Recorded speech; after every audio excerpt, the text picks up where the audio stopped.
I got some important information for y'all. There's no better place to win cash while watching sports than PrizePicks. Football season is here and basketball season is here, so there's absolutely no better time to join. It's super easy to use. To create a lineup, all you got to do, select a few player stats, pick more or less. That's literally it. PrizePicks is available in more than 40 states, including California, Texas, my home state, and Georgia. But my favorite thing, PrizePicks is going to give you $50 in lineups when you make your first $5 lineup. What's that mean? Win or lose, you get $50 in lineups for free. Just download the app and use promo code Speakeasy today. $5 gets you $50 in lineups. PrizePicks. It's good to be right.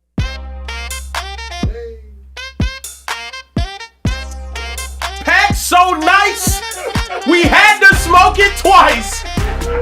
Eagles back in the air, ladies and gentlemen. Look. It's a beautiful day here in the Speakeasy. The sun is out, the birds are chirping, the Thanksgiving food is in the belly, and we got a lot to talk about today, LaShawn Shady McCoy. Oh my goodness gracious. Look, I'm the happiest Cowboys fan in the world. I enjoy watching my team win on the holiday break. We are right back here in the Speakeasy, and you know, as Care Bear Kieran does, I had to celebrate with another cigar. You know, the Eagles lost. The Cowboys won. It's just time to celebrate, Shady. It's time to celebrate. But before we get to him, let's introduce the rest of the people up in here and don't root for them sorry-ass losers. First and foremost, let's hit the creator of this show, Mr. Emmanuel Acho in the building. How we doing? Yeah, what's up, beautiful people? I hope y'all had an incredible Thanksgiving. Y'all could be doing anything. You are hanging out with us. Hey, can we get that door open if you do not mind? Y'all are having a beautiful Thanksgiving. Glad y'all hanging with us. Going to be a fantastic show. Let's get it poppin'.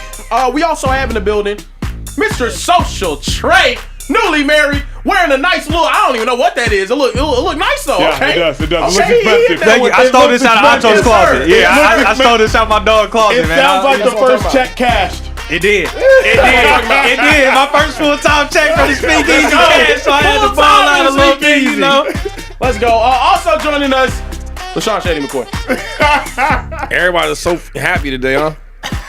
Trey happy, Acho's just so happy. Care Bear. Yo, first of all, do you not smoke a cigar? You don't know what he even doing back there, man. You celebrate, you don't know how to celebrate. I'm having a great time back here, man. Imagine if I celebrate every time the Cowboys lost. I have 6 celebrations. You're right. You might need some more celebrations because as it stands right now, fellas, the Cowboys are 1.5 games back in that division. The Cowboys aren't making the playoffs.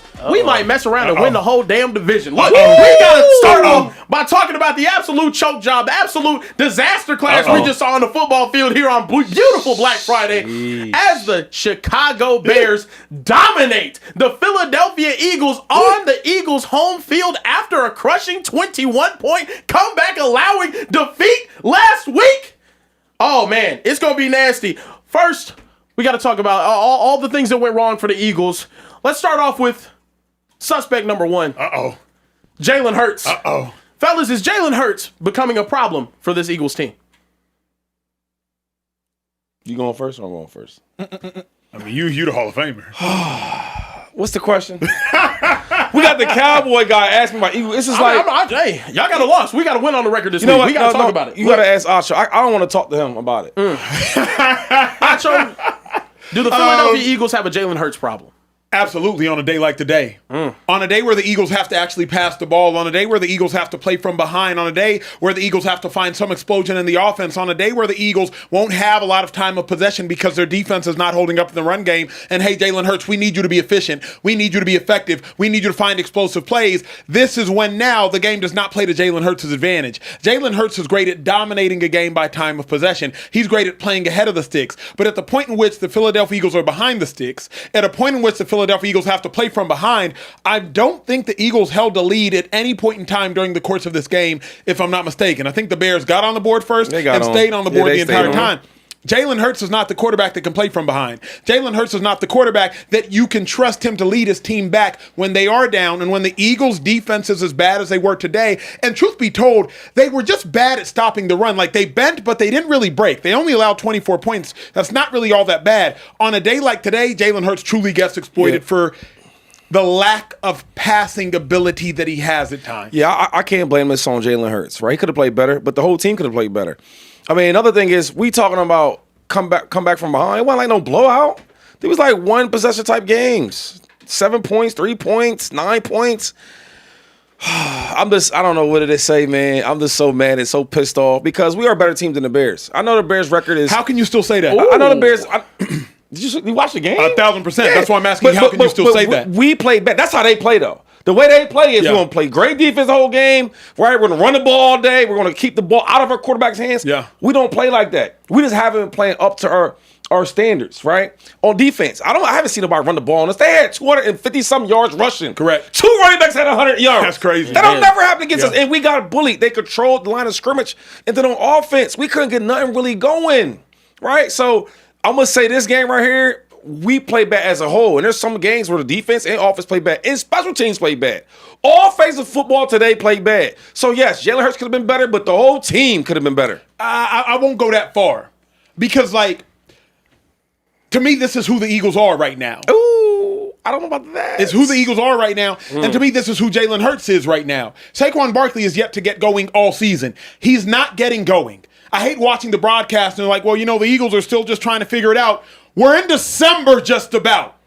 If you ain't figured it out yet, you're not going to figure it out. I believe our first show was an Eagles game, if I'm not mistaken. Yes, I think it was September 4th. It was. If I'm not mistaken. Yep. It's currently November 28th. If you ain't figured it out yet, it's not getting figured out. This is who you are. Eagles have to look in the mirror and say, we can't run the ball this year. Jalen Hurts has to look in the mirror and say, I can't throw the ball effectively this year. The defense has to look in the mirror and say, okay, we are a solid defense. We bend a lot. We don't always break, but we bend a lot. To me, this is who the Eagles are. It's problematic at this point. A lot of stuff is this on offense. We didn't stay on the field long enough, though. Yeah. So if you look at the time of possession, they killed us on that part. Like today, actually, the running game wasn't really bad. But you didn't see a lot of us out there on offense to get them plays. And then Jalen Hurts, I will say this, on some of these plays, it looked like we wasn't on the same page, right? Like on a couple of third downs, he's throwing the ball to Devontae. He's like, okay, am I sitting down? Am I keep going? Jalen Hurts is thinking his zone. He thinks he's going to sit down. And then Smitty's thinking it's man. He's going to keep running. Like small things like that. But he missed a wide open, Dallas wide open. And you see that up the seam? Yep. That could have been a touchdown. But altogether, we just didn't play well together, though. And that's like, I don't want to single out Jalen Hurts because, he didn't play well. But if you look at this game, tell me who played well for the Eagles. But real quick, tell me who played well for the Eagles. I would say A.J. Brown. AJ played well. Now, even though it was a loss, it's things like that. Like, yo, give him a chance. Yeah. Because sometimes with A.J. Brown, I always say this, he's the best. Other than Deshaun Jackson, it's different because Deshaun can spot a ball deep, easy. Yeah. But AJ's the best with seeing the ball, lay hands, grabbing it, body control. And a lot of catches he's making this year and his best years before is they're contested. Just give him a chance. But other than him, who else played good? Smitty would have played good if Jaylon played better. You know what I mean? Like, Smitty had 5 catches. Jaylon was inaccurate on 2 of them. Threw it behind Smitty on 1. That's probably another touchdown. So, Smitty, in my mind, played well. If Jaylon would have played better, Goddard had a fine game. Again, if Jaylon would have played better, Goddard would have had a better game. Like, to me, 2-5, Jaylon is the nucleus of all of it. So, it's very hard for players to play well if the quarterback plays bad. It's hard for Smitty to play well if the quarterback plays bad. Shout out to A.J. Brown for catching inaccurate passes. Because make no mistake about it, AJ only played so great because AJ is incredible. That's football, though. Exactly right. That's football. He's incredible. That's football. AJ played well despite Jalen Hurts, not because of Jalen Hurts. Smitty played well despite Jalen Hurts, not because of Jalen Hurts. I can't say that. Like, I see some passes today, and Smitty didn't have a lot of opportunities, but I seen some he had one-on-one, and he caught the ball, and he got tackled for like 1 or 2 yards. Break that tackle. Make that dude miss. That's playing football. Yo, sometimes when your quarterback is not playing great or your lineman is not blocking great, we all been there. You got to make things happen. You threw the ball to AJ. It wasn't great passes, but he made a catch. He made a play. Correct. So sometimes, and if you look at our offense, I mean, it's honest that Jalen Hurts is probably out of all the talent we do have, he's not the most talented dude. Correct. So sometimes you got to build him up. Like, sometimes we get these roles, I'm the quarterback, I'm making this much money, and this. No, you can still help me out. Yeah, that's part of the game. But here's what I really noticed. And Eagles fans, the most damning thing about Jalen Hurts' game is nothing Shady will say, man. Nothing I will say, nothing Care Bear will say. The most condemning part of Jalen Hurts' game was right before halftime. Nick Sirianni had time on the clock. And Nick Sirianni chose to let the time run down to the 2-minute warning as opposed to keeping his foot on the gas to go try to score more points. Why would your head coach do that? Because your coach doubts his own offense. Your coach doubts his own quarterback. Nick Sirianni spoke without using words. If you really had faith in your offense, you would put your foot on the gas and say, let's go try to get points now before half, and let's get the ball back after half. Instead, Sirianni is like, there's a good probability we're not going to score before half. And if we're not going to score before half, I want to ensure that the Bears have as little time possible for them to go try and score. Why were the Chicago Bears more aggressive with less time before half than the Philadelphia Eagles were aggressive with more time before half? I can't say that. I think as a head coach, you look at the whole game, right? And everybody's not playing well. The whole game. Yep. The kicker's missing all type of field goals and kicks. Everything's going bad. It's a windy day. The quarterback's not playing well, right? The running game is not great how it used to be. Like, all these things matter. And on defense, we can't stop nobody in the running game. So now, as the clock is going down, all you need is a couple good runs, what they've been doing. So I just think he didn't want to chance it. I don't want to panic yet. We didn't play well today. After Thursday, after Thanksgiving, we didn't play well. Black Friday. 2-5. It's past panic time. No. At the point in which the Eagles have lost back-to-back games to NFC opponents that are both vying for playoff positioning and playoff spots, it's past panic time. If you want to write off the Cowboys game as, it's a divisional opponent, those are hard to play. We don't care about the lowly Cowboys, fine, but they beat the Chiefs. We'll get to that later. But you can't write off the Bears. The Bears and the Eagles are competing for the 1 seed. We 8-4 out, y'all. Sure, but now the Bears are 9-3. Okay, they beat the Bears could have been 8-4 and the Eagles 9-3. They're a playoff team and they beat us. That happens. That happens. Tell me how it's panic time though. Because we're still a good team. We lost a game. 2-5. You do not. You won 2 Super Bowls, and your last Super Bowl you won by winning 8 consecutive games. For the end of regular season, 4 in the playoffs. Obviously, you've taught me this. You don't want to go into the playoffs limping. Now the Eagles still have a month remaining in the season, right? But right now they're limping. They're limping right now. Even that year, we played the Saints every year, and they will stuff a mud hole in their booty. Pause. I don't want to say ass because I guess I can say ass. You right? can say yeah. Wow. Okay, let me start over. Okay. We played the Saints, right? Yep. And they stuffed a mud hole in their ass every game, like 3 in a row. It didn't sound better. It didn't sound. Yeah, it didn't. Okay. Nah, it didn't sound. I mean, it's an old country adage. Run back. We played the Saints, and they stumped a mud hole in their ass. Yeah, there you go. That was good. Anyway, that was good. The point being is that, and then we played them in the playoffs, and we stopped the mud hole in their ass, right? So it might not go the way you like it. It damn sure is going the way that Care Bear likes it, right? But that's part of the game, right? Yeah, we lost this game, but one thing I know about the Eagles, though, what we had the other teams don't have. We got that winning DNA, and we gotta have it. We gonna bring it, Shady, because losers can't tell me about winning DNA. Just so you know that. So whoever's about to go after me, let me say it again.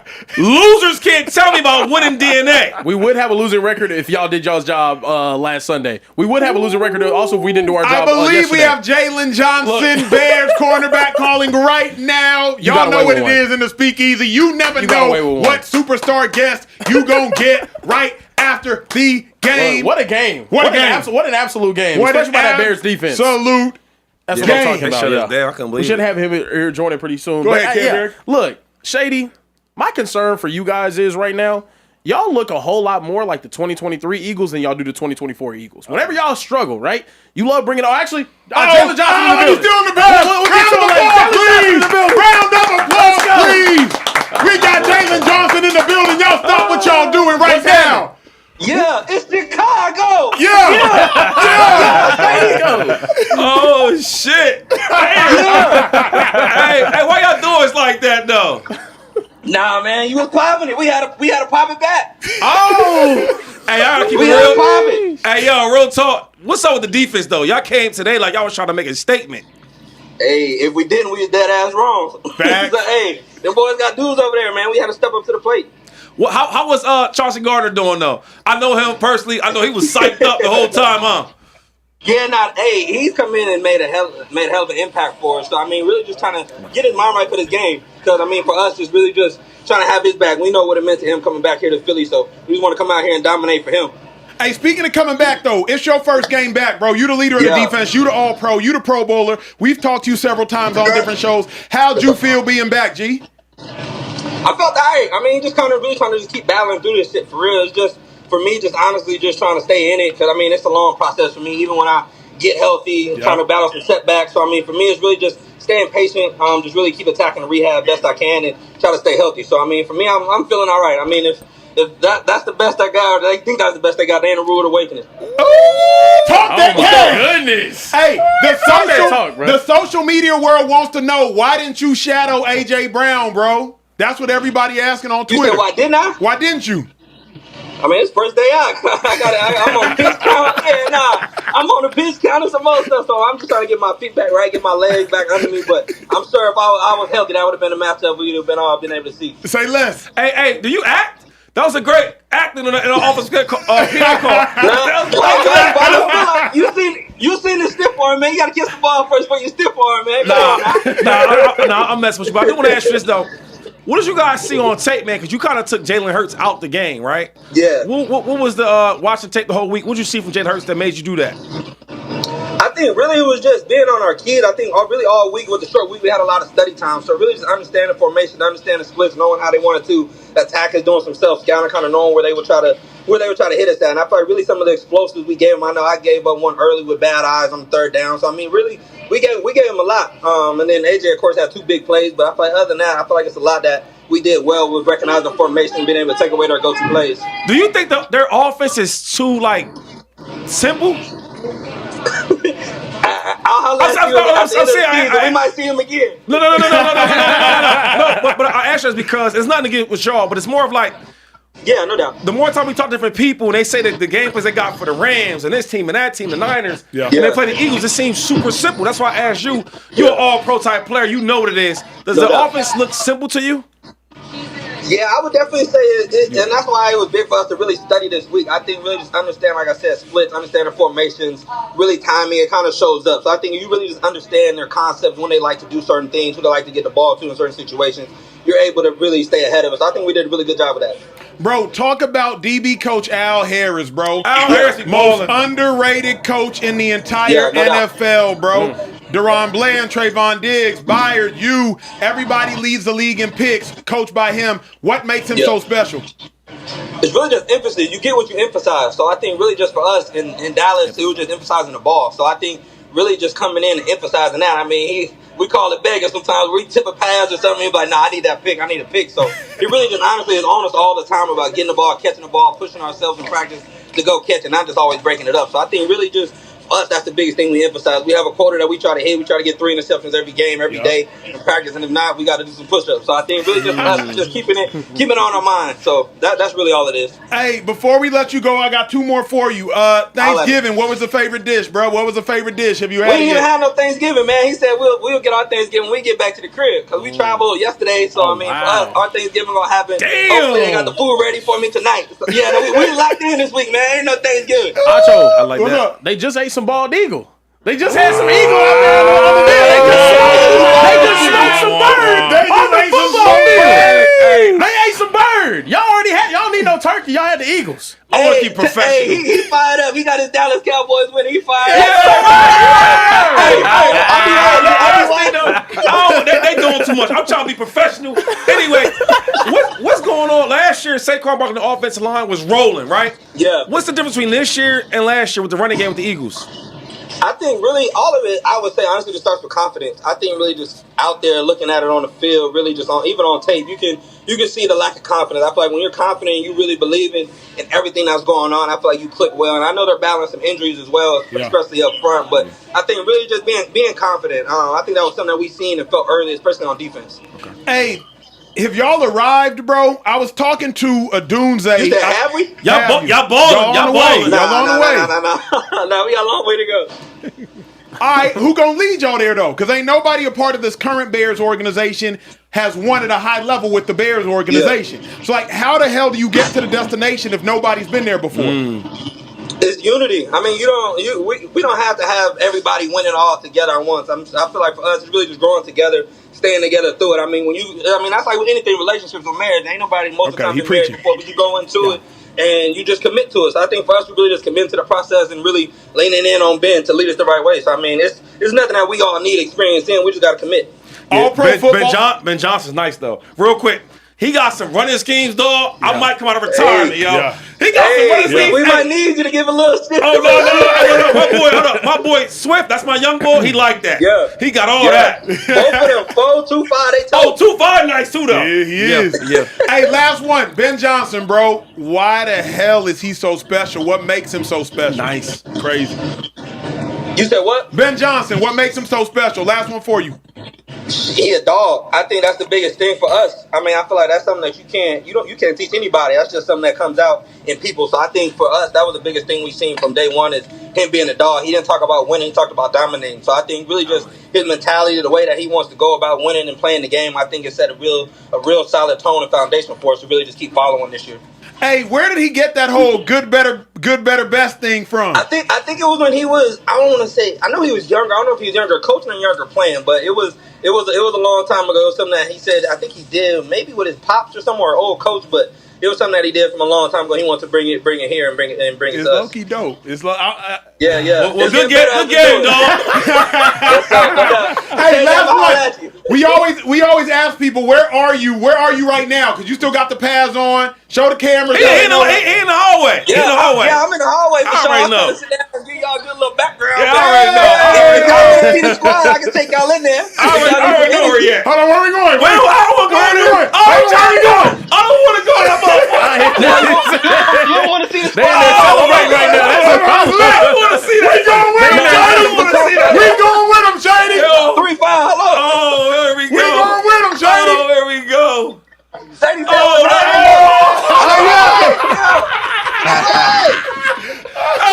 Hey, I said, I know you was going crazy after that win. I think he was going crazy. Man. Hey, put him up there, Tay. Hey, we should never let him go. I said that. What We should happened? never let this motherfucker go. You said that. You said that. You said that. Hey, was you talking shit out there, though? Nah, I got too much respect for them to even disrespect the player that I play with, but it's like more so Okay. the defense. We disrespected them on defense though. Hey, now, look at him. Go ahead. Was the offense too easy? Predictable? Speak your truth. Speak your truth.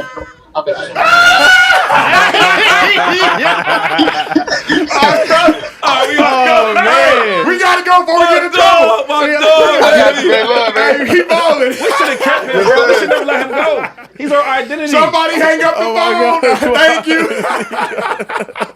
Hey, this is Speakeasy. This is Speakeasy. This is It's Speakeasy lit. in true It's form. lit. That was Chauncey Gardner-Johnson, who Jaylon Johnson just handed the phone off to. Yeah. And you see what Chauncey said. We need that on social. Oh, for sure. We It's need that whole, definitely the whole going up. situation It's that we definitely- we need that All on of it, social. all of I was it, supposed to all call of him it. back, man. I know he looking at me like, why you ain't Yo. take your win, go home, man. That's crazy. That's Yeah, that actually was lit. crazy. The week was bro. wild. The week is wild. You can Oh, tell my they watch. They goodness. talking about you got the Cowboy with you. Yeah. Oh yeah. Yeah, Now, he yeah. said I'll be watching. He Yeah. So, so everybody you know what it is. So everybody know you're a Cowboys fan. Absolutely. Yeah. Stand on it. Come on now. Hey, Look, let's talk. Where are you going with the Bears? Yeah, I was going with the Bears. Yeah, Could yeah. you- could- so look, could- the Bears will obviously just had an amazing defensive performance, but right now they're now sitting at 9-3 in the NFC, top of their division, looking really comfortable at the top of their division after another loss by the Lions on Thanksgiving. Are these Bears for real, in y'all's opinion? Hell yes. Where my one shot? Want my one? I don't even want to look at Shady.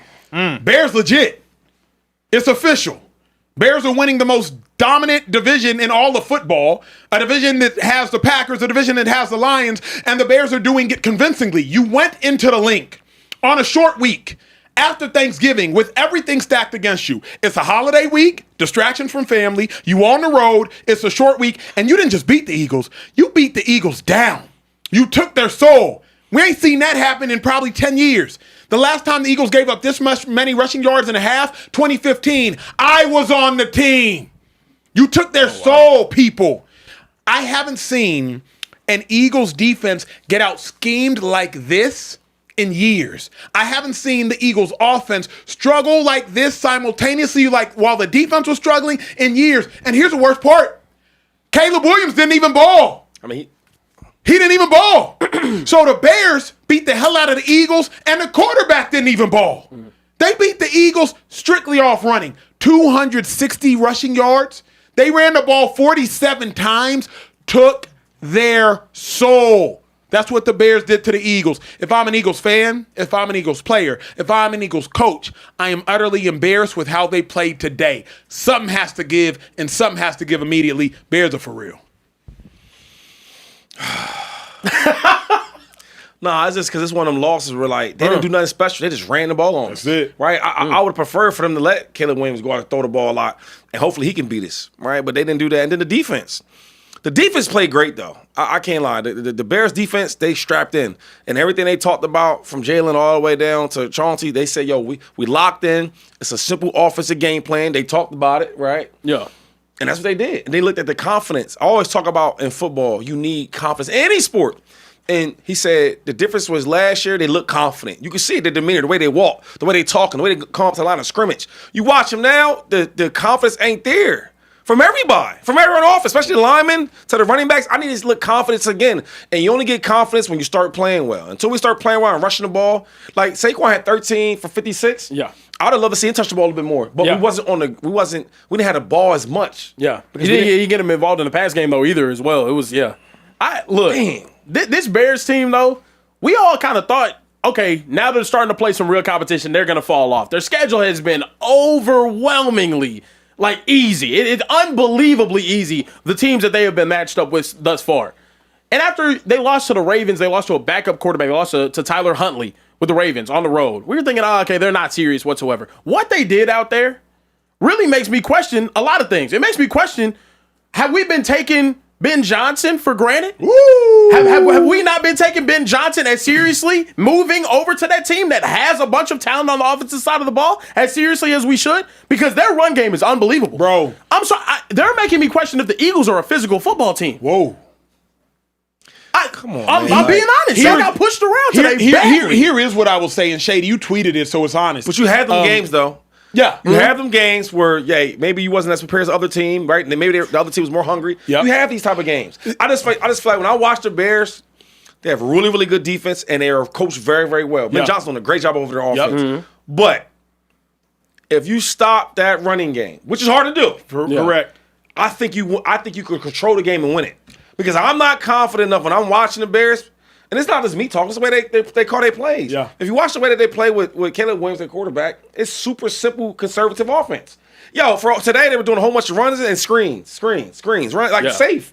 So I'm saying the way to beat the Bears, and it's not, and I'm talking like this, obviously because we lost the game and I'm upset. But if I'm just taking my bias, Shady McCoy out of it and looking at the game, offensive defense, the way you beat the Bears, you stop the run, right, and you make them have to put points up to beat you.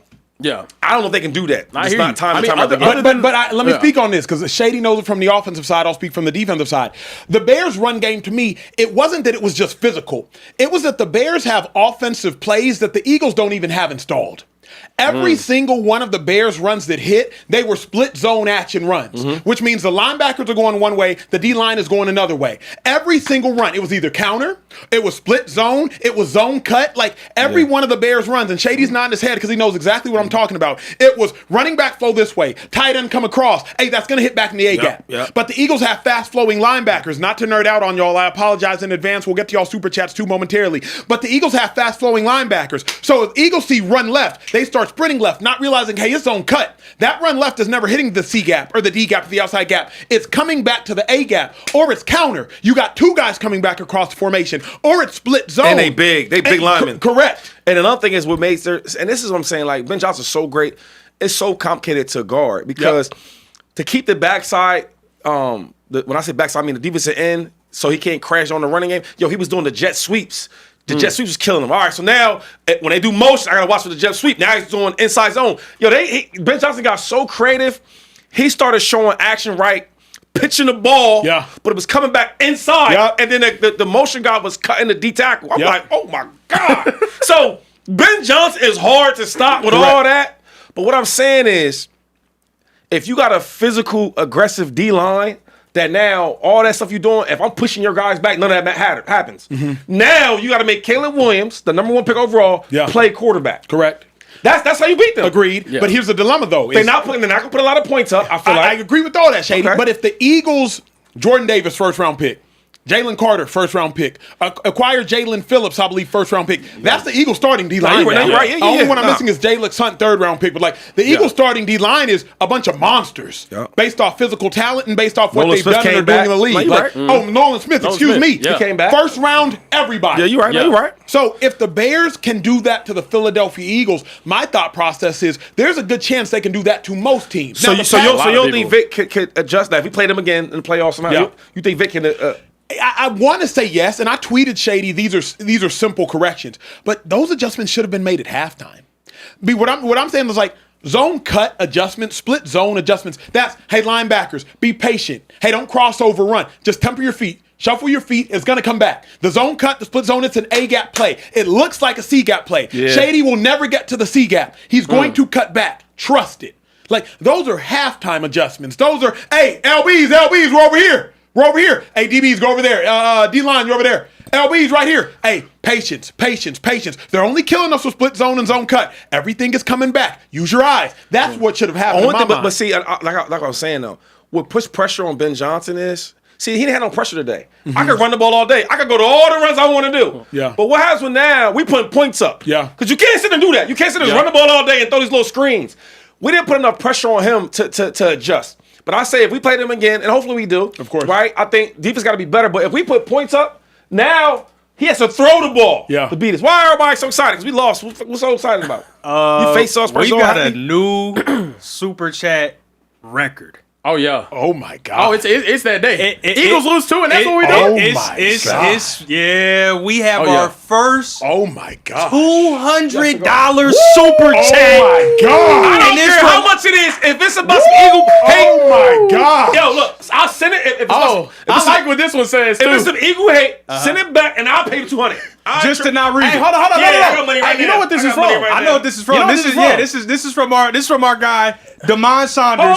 Before you want, do you want 50s or 100s? I got whatever you need. got blue faces? If it's some Eagle hate, don't read it, and I'm gonna pay you. You gotta 200. show the camera, Shady, Come on because the now. camera can't see. Yeah, we need to see the blue. So you gonna the pay blue us to not faces. read the super chat? That's right. No hate. How much we Look. doing? Is this 200? What is it? 200? 200. Is it Eagle hate? I might just say yeah, even if it ain't. I need that money. In my Wait, pocket, bro. don't I ain't gonna lie, lie to don't you. lie. If you, I If might it's not just Eagle tell hate, you. if it's Eagle hate, I can't. We ain't reading that. I might just have to. Yeah, let me, cause this is the man that made the bet with So you Care remember- Bear. okay, hold on, Yeah, hold on. yeah. Break 'cause it down. I don't think If Shady was y'all here. are here Yeah, for this, wait a second. Shady Yeah. wasn't here. Shady wasn't here. Yeah. Last week I said, when I was asked, I'm sorry, not last week, a couple days ago, I was asked, who do you trust more in this game on Thanksgiving between the Cowboys and the Chiefs? Yep. And I said, I would be out of my mind to not trust Patrick Mahomes. But I'm trusting Dak Prescott more, Yeah, is what I facts. said. DeMond went ahead and said, bet that. You know what I said in the face of adversity? What The you same say? way I did with Shady McCoy. What you when say? He had to give me that What selfie you video. say? I said, bet.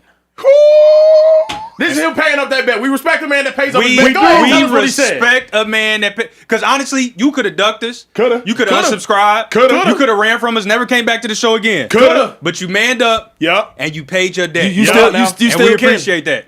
So let me read this super chat. Still can lead, dog. He said, yo, St. Louis in the building. Look out, Shady. Much respect, my guy. You are one of my favorite players of all time. I still have your jersey. Now to the big yellow fella. Dak Prescott is the best quarterback in the league. Talk to him. I'm not dancing, bro, but here's 200. That's what I meant. That's fire. Clap it up for my dog Lamont in the chat, man. That's lit. That's lit. That's what I'm talking about, man. That's fire. We respect someone that pays up their bets. Hell And you know, yeah. Absolutely. you know what it is. And you it know wasn't, he's playing like it wasn't a here damn pay up No, either. no. Like what Shady gave you, he was like, Dak Prescott That's what I'm is talking the best about. quarterback. He comes up clutch. I'm sorry. The last part. I was with you guys. The last part. Did it say Dak is the best quarterback? That was the bet. In He the had to league. say that. Yeah, he Yeah, had yeah, to- that Shady, that was part of the bet. Yeah, that's part of the bet. Oh, okay. That was a bet. Oh, Yeah, okay. Hey, keep putting on super chats while we here. We do have a lot. Okay. We got a lot. Let me scroll back up.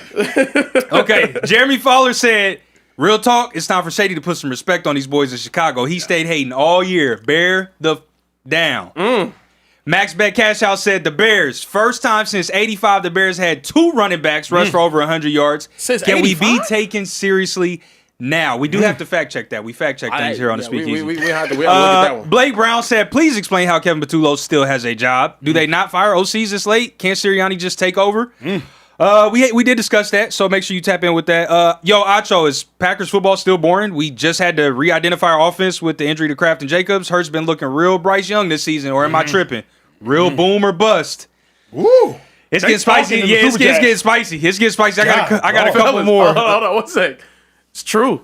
Last time the Bears had 200-yard rushers was 1985 with Walter Payton and Matt Suey. Sweetness. Making history on the Super Bowl champs is crazy. Crazy. 40-year-old history on the Super Bowl champs. They- Wow, that's wild. They broke records on your defense today, Shady. that's wild, Shady. Y'all are ass, man. Oh, my goodness. Woo. Oh, 0-2 last 2 games?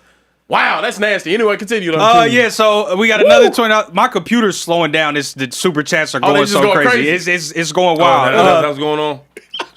Old ass computer. So, Fly Beezy said, I gotta pause this before. He said, "Pop it, Care Bear."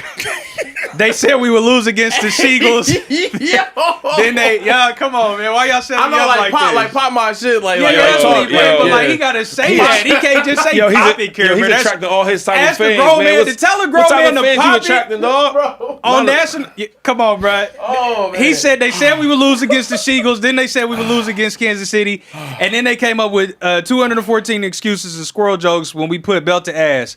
Dallas Cowboys for life, man. TA, I'm not even gonna try to pronounce his name. Said I watched from somewhere in England. It's my first time watching live. Oh, mate. Hey, mate. Hey, mate. It's my first time watching live due to the time difference. Big up to Kieran, Social Trade, Shady, TJ, and James Jones. Acho, my African brother. Will you ever have Chase on the show? The Bears. Hashtag the Bears. Watching from Rhoda, Spain. Long time watcher, first time chatter because of the government shutdown. But I'm here now. Been with y'all since the beginning. When are we going to put some respect on the Bears? Listen, I don't want to take up too much more of the conversation. Y'all are killing it right now. I'm going to get back to work. Acho Denari got, stuff for me to do. They told y'all to stop playing with the Bears, man. It's going crazy. We got a lot of Bears fans in the building. Shout out to the Bears fans, bro. Congrats on the dub. Congrats on setting history on these Eagles. Congrats on putting a frown on Shady McCoy's face. Anywhere, Care Bear. Where we at, G? Ladies and gentlemen, a lot of y'all watching, this is the moment you guys have been waiting for. Yep. Yesterday was Thanksgiving. We do some things in my household for Thanksgiving. We eat delicious food. We cut on that TV and we watch the Cowboys win football games. And that's exactly what happened yesterday when the whole world, Shady McCoy, was doubting us. The Dallas Cowboys went out there and got a dub on the team that went to 3 straight Super Bowls previously, the Kansas City Chiefs. In a playoff, elimination, everything matters. You need this game more than anything. It's the most important game of the year for both teams. And Rain Dakota Prescott went out there and absolutely cooked. Fellas, the Dallas Cowboys beat both teams that were in the Super Bowl in the span of 4 days. Sheesh. This has never happened in NFL history. Talk it. Ever. Talk it. Fellas, how good are my Dallas Cowboys? The Dallas Cowboys are a top 5 team in football right now since the changes that have been made. Say it again. How can you even? The Dallas Cowboys are a top 5 team in football since the changes that have been made. Won't he do it? This is an absolutely different team than the one that started at the beginning of the season.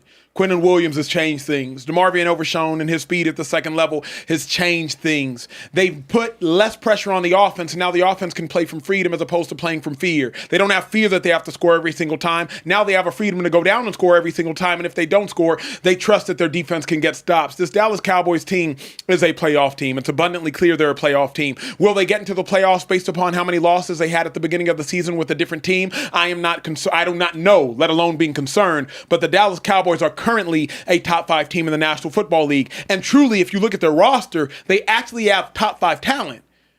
Running back, wide receiver, tight end. They probably have a top 5 wide receiver, running back, tight end room in all of football. In the regular season, they have a top 5 or at least a top 7 quarterback in all of football. So offensively, the Dallas Cowboys are hovering around that top 5 status. Now defensively, I believe they have the best defensive tackle tandem in all of football. Can they continue to shore things up at linebacker? Absolutely. Do they need to shore things up at cornerback? Beyond the shadow of a doubt. But the Cowboys have beaten the Eagles, and they've beaten not just the Chiefs team, a desperate, life on the line Chiefs team within a 5-day period. 2-5. I don't know how you can deny it. I truly don't know. How deny that you're saying that the Cowboys is a top 5 team? What's that get you? Tell me what that gets you, because I guess Wins over the Chiefs and the Eagles. what's that get you though? The top 5 in the league. What's that get you? Because the top 5 got teams in the league, I could name you who they are, what they're doing, where they're going. I guess you want to sit here and have your fingers crossed and hope that maybe things happen for you guys to get in the playoffs. What are we talking about? You over here bragging about the Cowboys? They're the greatest team now. Where's that get you, Acho? You had some good games and y'all won a couple games. Y'all 6-6. That's the truth. 6-5. That's the truth. Mm-hmm. So where's that get you? He need time. Trey, he need I'm talking to you. But he need time. Care Bear need. We got to honor timeouts in the studio. Yeah. Let him talk. I need a full timeout. Hey, that's aggressive. LaShawn Shady McCoy, you have a lot of things to say about my team and the record and where they are in terms of the playoff standings. 2 weeks ago, you had a point. Now, how many losses do the Philadelphia Eagles have on their record? 4, I believe. How many losses do the Cowboys have on their record? 5. Oh, wow. It's a whole lot closer than you thought it was going to be, right? Does the tie count? Ties just No. The tie's there. The We tie's there. got wins, you got losses. That does matter. No, Ties and I wins. understand. Shady, he's Y'all talking finish to with you, the Shady. same. But I'm saying, I just want to make sure right now, because he don't always be correct with certain I things. hear you. So I'm saying like wins matter, losses matter, and so does ties. ties, yes, there's a tie. Right. Yep. So add that in there. Continue. The Cowboys have everything to play for ahead of them. We play the Lions. They beat the Lions. What's going to happen after that? We now would have a better record than Lions. We leapfrog them. Oh, snap. Okay, we'll see. Y'all lose another game? Uh-oh. But That pressure, everything you're going he- to start feeling it. everything You he- already felt it today when the know, Chicago we Bears lost. stomped the mud hole in your ass. All That's I'm what saying- you're going to feel. We a game and a half behind the Philadelphia Eagles for the division. We're the best team in the NFC a couple weeks ago. Now look where you at. Uh-oh. Sorry. Oh, weak. Where we at? In the trenches. Wow. You're weak. My gosh. Your team, not special. Really? Y'all look a lot like the 2023 Eagles. This sounds good and all that. He's loud. The Cowboys are 3-0 with Quentin Williams. Yeah. But that don't get you. Hold that on. don't get you Let me- nowhere. let me- though. Let me cook. Let him cook. Let him The cook, Shady. Cowboys He in the kitchen. ranked He is in the kitchen. 31st in EPA per play on the defensive side of the ball. What is before that? trade. What's that mean? It means we had one of the worst defenses in the entire league. Okay, because you throwing words out there after now. Quentin Williams, number 9. Cowboys are top playing 10? like a top 10 defense right now, and they're playing like a top 10 defense against the Chiefs, Patrick Mahomes, Yeah. against the Eagles, That's two Saquon Super Barkley, Bowl and MVPs. Devontae Smith, and AJ Brown, and Jalen Hurts. Yeah. Yeah, the two teams that were in the Super Bowl. Now we look like a top 10 defense against those teams. Yeah. Okay. All right, Shady. Keep doubting us. We're right in the playoff picture right now. And I know you don't want to see us again. Oh. And that's why you keep saying what you're saying. Y'all don't want to see us again. Go ahead. You done? I'm done. Because he's throwing words. I don't know some of the words he was. I don't even know He what just they started meant. on SAT. Yeah, like that was for the EPA. that's for the people out there. Like, FBI, I play football. BBL. Hey, yo, Trey. BBL. Trey, I play football. I don't know what that meant. I'm like, what? yeah. You might say BBL next. I don't know what that means. Right. Anyway, all I'm saying is you telling me that since I got quitting and this and that and the third and all that, the trades and this, cool, they 3-0. What does that get you? Because all that you just yelled and hollered about, today are not in the playoffs. And you're hoping that you're going to beat the Detroit Lions. You're hoping for that, It's right? a good thing the season don't end today, isn't it? I'm just saying. I mean, I can't beat my chest about something that's not real. The Cowboys in the playoffs is not real. It's not. It's not. Looks good. George Pickens is playing great. Dak's playing well, Yeah. right? CeeDee Lamb came back to life and all Yeah. that. The truth of the matter is, if it ended today, what happens? Good luck next year. That's what happens right now. So all I'm saying is, before you talk fly and all this and all that, right? You got your curls in your hair, you got all your gel in your hair. Before you get all fancy, right? Let's get the Cowboys in the playoffs, because right now all this is a great story with no ending. Ooh. That's the truth. That's a bar. That's the truth. That was Shady a fought bar. back. That That's the was truth. a bar. Shady That's fought the truth. back. Yeah, he did. Shady fought back. And if he don't like it, we can bet something. Yeah. Yeah, I ain't broke. And you got the cash on you. I seen it. We Shady, seen how that. about we bet my Cowboys make the playoffs? Oh, not the bust How about down. that? Oh, I thought you was You flexing want to bet that. something? How about we bet that my Cowboys make the playoffs? What you want to bet? Who they got left? Let me see who they got left. Before I I'll make the pull up bet. their schedule. Hold on, man. Now we Cowboys really have get to left. see how much Care Bear really make. Oh, no, what you definitely. willing? What you willing? No, look. How much does Acho really on. pay you? Let's see, Care Bear. on. What you willing to bet? Money is crazy to bet with a professional athlete. No, we can bet something like cool, like, you know. We can bet the sat. Not I. Well, I know what you make. You know what I make on the show. So we both wow. eating good. We can make a nice bet, right? Yeah, friendly wager. Y'all got the Detroit Lions. Yeah. That's a good game. Y'all Yeah. should beat the Minnesota Vikings. They don't have anybody. Yeah, we got the Vikings. Oh, we got the Chargers. That should probably be a good game. That'd be a good You game. probably should beat the Washington Commanders and the Giants. Giants. Yeah. But then again, the rookie might come back for the Giants. So, big mouth. Oh. Oh, Big, okay. big pockets. Okay. Huh? What's this? Mr. It's Scary getting wild. Bear? It's getting What's wild. happening? Mr. It's Scary getting Bear? What's happening? Do you want it bet or not? Uh-oh. Because your y'all money don't up. make the playoffs. Put your can money bet. up, Care Bear. We can bet. Mama Bear ain't My raised no Cowboys are punk. going to No, be in the she didn't. playoffs. All right, No, well, she let me didn't. know your These price. Cowboys going to be in the playoffs. Yeah, let me know your price. bet you $1,000 right $1,000 bet. Shake on it. Oh yeah, y'all got money. I told we got to renegotiate my contract. He just betting 1,000 like that. We got to renegotiate. That was a reckless bet. That was. That wasn't reckless? For who? I'm going on. Oh, he For me. said that was light work. Oh, Damn, y'all come got on now. money on the show. must- I'm trying to come on keep now. up he with must be y'all. working after hours. He wanted. Must be. Hey, look. He got a second He job. wanted to we bet all me know. no silly stuff like that with the Eagles. Like see the difference though? Yeah, I like hear he you. already know where we gonna be at. And I don't care how bad we play, how bad my quarterback, all that defense. Yup. One thing about the Eagles, no matter what, we are always gonna be in the playoffs. Yup. That's easy to say at 8-4 though, Shady. no. He betting at 6-5. My man, I'm Come talking on about as long as Sirianni's there, Yeah. as long as Jalen Hurts the quarterback, we're always be in the playoffs. Oh, okay. Always. All right, cool. You know why? Why is that? We've always been there. That's what we do. That's facts. That's what we Okay, do. that's No matter facts. what. Okay. That's fact. He keep going back to 20. What's that? 15? What'd you say? 2017? What you keep saying? What Michael Jordan say in What'd he in the Last Dance? What do you? Real man talk shit when he down. Weaker man talk shit when he up. Now he Michael Jordan. Care, bear. What the fuck? But now you MJ. What's God, man? With the cigar. Come on now. With the trademark now. cigar. I'm not afraid. I told him that we was gonna beat him last time. He didn't believe me. I he told him we didn't. was gonna beat He the Chiefs. didn't. He didn't believe me. Are you a Keep not believer now, believing. Shady? Are you a believer now? Believer in what? that the Cowboys are real contenders in the NFC? No. At least can't. he thinking now though. But Yeah. how can I? This is what I'm saying to you, Trey. Listen, what I'm saying. I'm listening. How can I put them as a contender when they're not in the playoffs right now? Or they trying? You know what? They're in the hunt. Yeah. They're in the hunt. They in the hunt. They in the hunt. There's certified, guaranteed playoff teams. Yep. Then there's teams that's like, yo, they should get in. And there's the guys in the hunt. Yeah. And they're in the hunt. There's 6-5 or something like that at the time. Yeah. Yeah, that's in the hunt. Okay. So they got their rifles loaded. They packing up the pickup truck. Yeah. They got the ammunition. Right. Yup. They got the bloodhounds. But they don't know where the war's at. Ooh. Yeah, they don't even know where They ain't found it. They They ain't calling found it. around. They We waiting for that hoping. call. We waiting for that call. Okay. I give you that. We waiting for Because that guess call. what?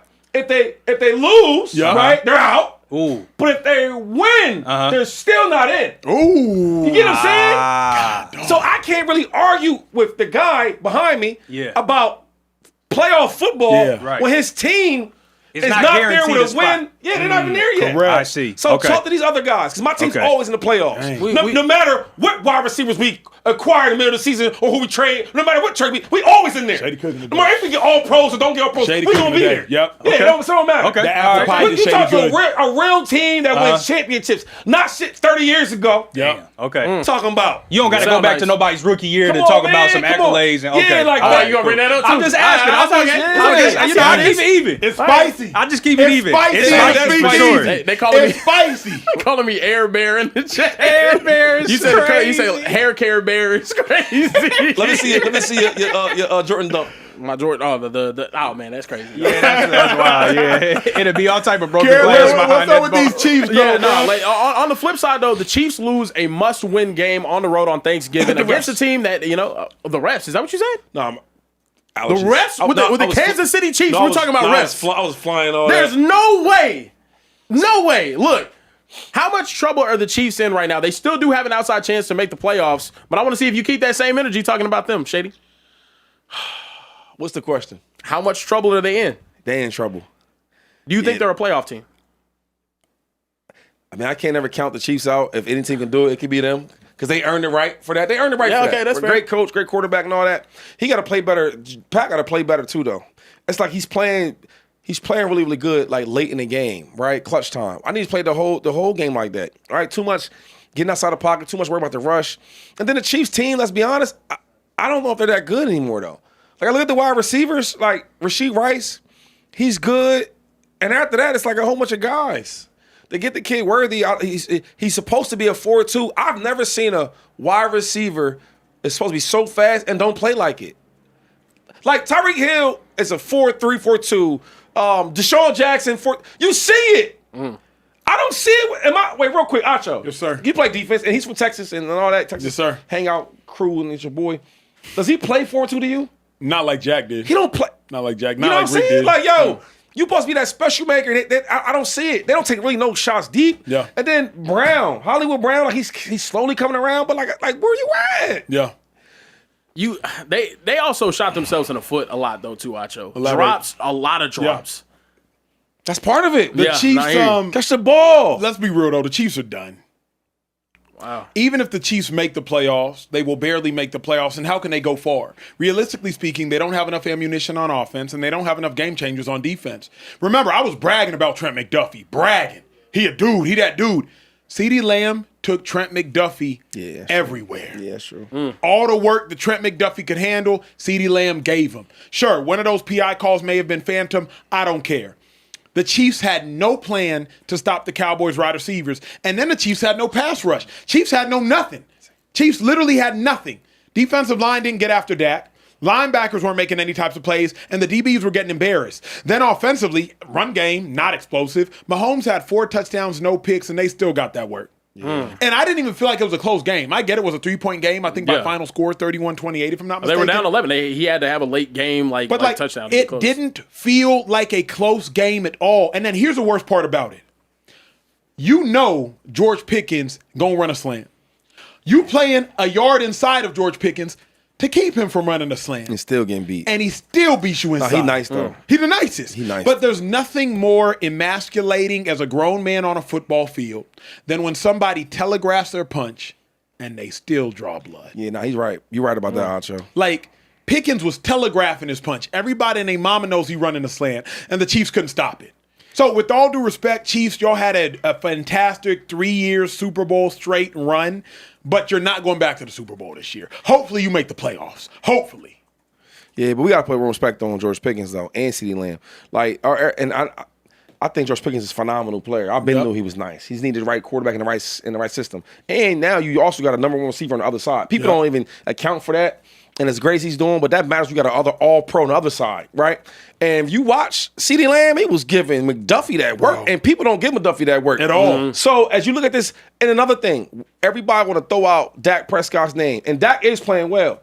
Can we get Shotty some credit though? Shotty is doing a great Shotty job. is dicing it up, Acho. Yeah.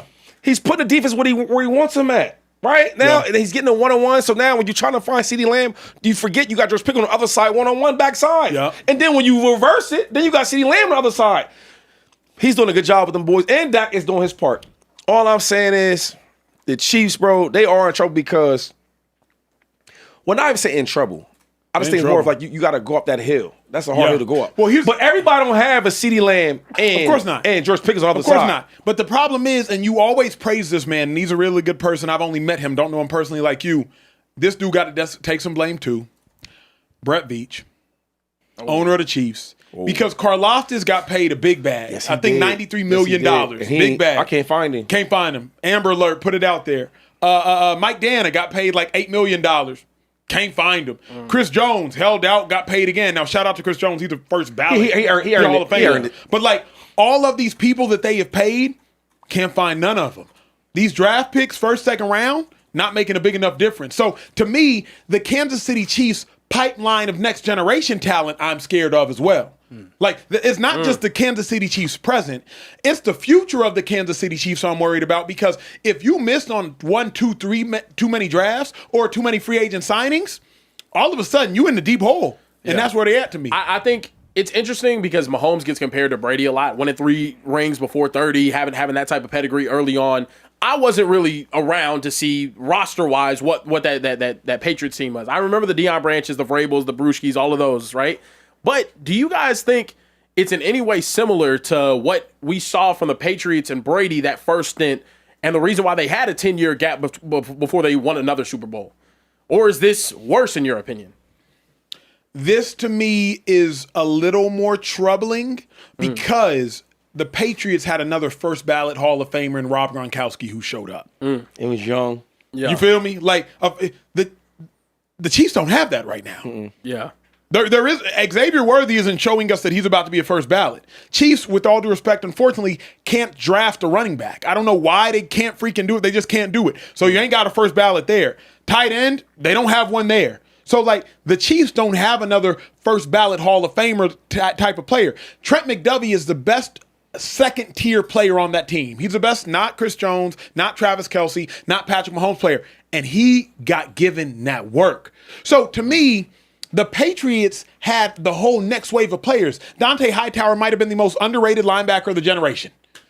He was on that team. McCourty on that team. Jamie Collins was the Jamie one. Collins, He the was dude he was the one on that team. Chandler Jones. Oh my gosh! Yeah, I forgot that. Yeah. So, like, I just don't see that right now with the Chiefs. It's not Karlaftis. It's not Dana. I don't see it with the Chiefs. Chiefs are in trouble, bro. Yeah, but I know this about the Chiefs, and you called out Brett Veach, but one thing about Brett Veach, boy. He'll turn it around? He's like that. Yeah, yes. A lot of Andy Reid's players, they draft them. Yeah. They don't go out there and get them. They go draft them. So they'll be back. But on the offensive side, man, they got to help Mahomes out. They need better wide receivers, though. And it starts like there's nobody that threatens you. And another thing is, and I lost my thought, but it was more of if they finally get into the playoffs, right? This is why they don't concern me that much. If they finally get in the playoffs, now you got to play one of these top tier seeds, right? Yeah. Who they fear? Nobody. Because they can beat the Colts. Yeah, they already showed You get what I'm saying? Like where's the team where like, dang, you stuck to the playoffs. Now you got to face a top tier AFC team. The Chiefs ain't scared of that because they can beat some of them guys. Yeah, I think this is the thing with the Chiefs right now. I don't think their fear comes from being in the playoffs and losing to those teams. That's where they thrive. They've had seasons where they weren't the top seed and still went out there on the road and got it done. Went to a Super Bowl. Yeah. The problem right now is, fellas, they got to play the Texans on Sunday night, whose defense is playing at an extremely high level right now. They got to play Denver again towards the end of the season. Ain't worried about and they got to play the Chargers after they play the Texans. They can't afford a loss. Do I think that all of these games are winnable? Absolutely. But another loss, they're really done. They're not making the playoffs with another loss. One more, they're out, right? Yeah, and also, they need help. They need help right now. They're in the same situation, in my opinion, that we are, Shady. Who's we? Cowboys. See what I'm saying? But another loss, they're out. That's what I'm saying. Like, I can't even argue with it. No, really. I'll say this because right now, obviously, we know the Chiefs are in trouble. But even future, that's where I really care about. Oh, they're going to be good in the future. You think the Chiefs going to be down long? Not too long, but I'm thinking like next year? The Chargers are clearly always going to be a 9, 10, 11 win team with Harbaugh. Harbaugh's a great coach. Sean Payton's a great coach. So we know the Broncos, Bo Nix is only going to get better. Drake May's a great player. Mike Vrabel's a great coach. Patriots are only going to get better. The Chiefs have had a nice little cakewalk of the Raiders sucking, the Broncos sucking, and who else in that division? And the Chargers sucking for a long time. They've had a nice little cakewalk of that. Those days are over. Sean Payton, Harbaugh, and Bo Nix Herbert, that's real competence in that division. I don't see the Chiefs winning another Super Bowl for a while, 2-5. Hold on. Who has the best quarterback in that division? Always Mahomes. Who is the best coach in that division? Andy Reid. Always Andy sir. Reid. They need the same. Yeah, the same. So, and I think out of all them coaches, who drafts the best? Yeah, I'll go Andy. Of course I'll you go will. Andy. So, yeah, listen, man. In the dynasty with the Patriots, they didn't win all their games. I get that. They ain't go to the Super Bowl every year. Cool. This year they're not gonna do it. But best believe that the Chiefs, they going back eventually. 2-3 years, if that. Yeah, Patrick Mahomes too talented to not go back again, though. I mean, even watching that game on Thursday, unbelievable just what we saw out of him. Moving forward, though, we got to talk about Shedeur Sanders. They had media availability this week where he was asked a rather interesting question by a reporter and had a rather interesting response. I'll let you guys take a listen. From you, but all your supporters out there say that Kevin Stefanski was sabotaging you. So you just want to start trouble, huh? No, I want to ask you what your relationship with him is. Yeah, well, what people do outside the building isn't really in my control. It's not in my power. So I don't. You act like I go out there and tell them to do whatever. You know, that's not nothing I could control or nothing I could do. But overall, you know, I'm just happy to be here. Coach Stefanski, you've been coaching since I got here, and you've been doing a very great job, you know, with everything that's going on. But I like that. Do you want to hear the follow-up to that? Or? They can't stand each other. They can't stand. You can see it, right? You can see it. But I blame the coach, though. I blame the coach first. Coach 2-5. Yeah, because first of all, I'm a 21-year-old rookie, right? And you guys drafted me. If you didn't draft me in the first round, second round, you did draft me in the fifth round, right? Yeah. And now I am your starting quarterback. Support me. If my style is different or my swagger, whatever it may be, yo, I'm here for you. Yeah. You know what I'm saying? And you're a grown up. You probably got Stefanski probably got kids, so you know how to deal with these. Like my son, like it's weird how my dad, I had to be a certain way. Now he's a certain way, and it's like you adjust. All I'm saying is for us to win and do the best for our franchise, I need the older coach that's been around to teach the young rookie how to do it. And it don't matter who's right or who's wrong. We a team. It's like, and you could tell Stefanski don't really like Shedeur, and I don't even understand why. You know what I'm saying? Like sometimes in like high school or teachers, football or coaches, whatever, they might not just like you, just wherever it is. But this is our job now, and I work with players. Right when I played, that I didn't like. Right, and they ain't gonna say their names, but they know I didn't like them. They know it. But when we got between them white lines, y'all, we put that and we strapped them, that face mask up and the helmet, put the mouthpiece in. I got your back. I do not like you, but I'm not gonna let nobody hurt you or harm you. I want the best for us.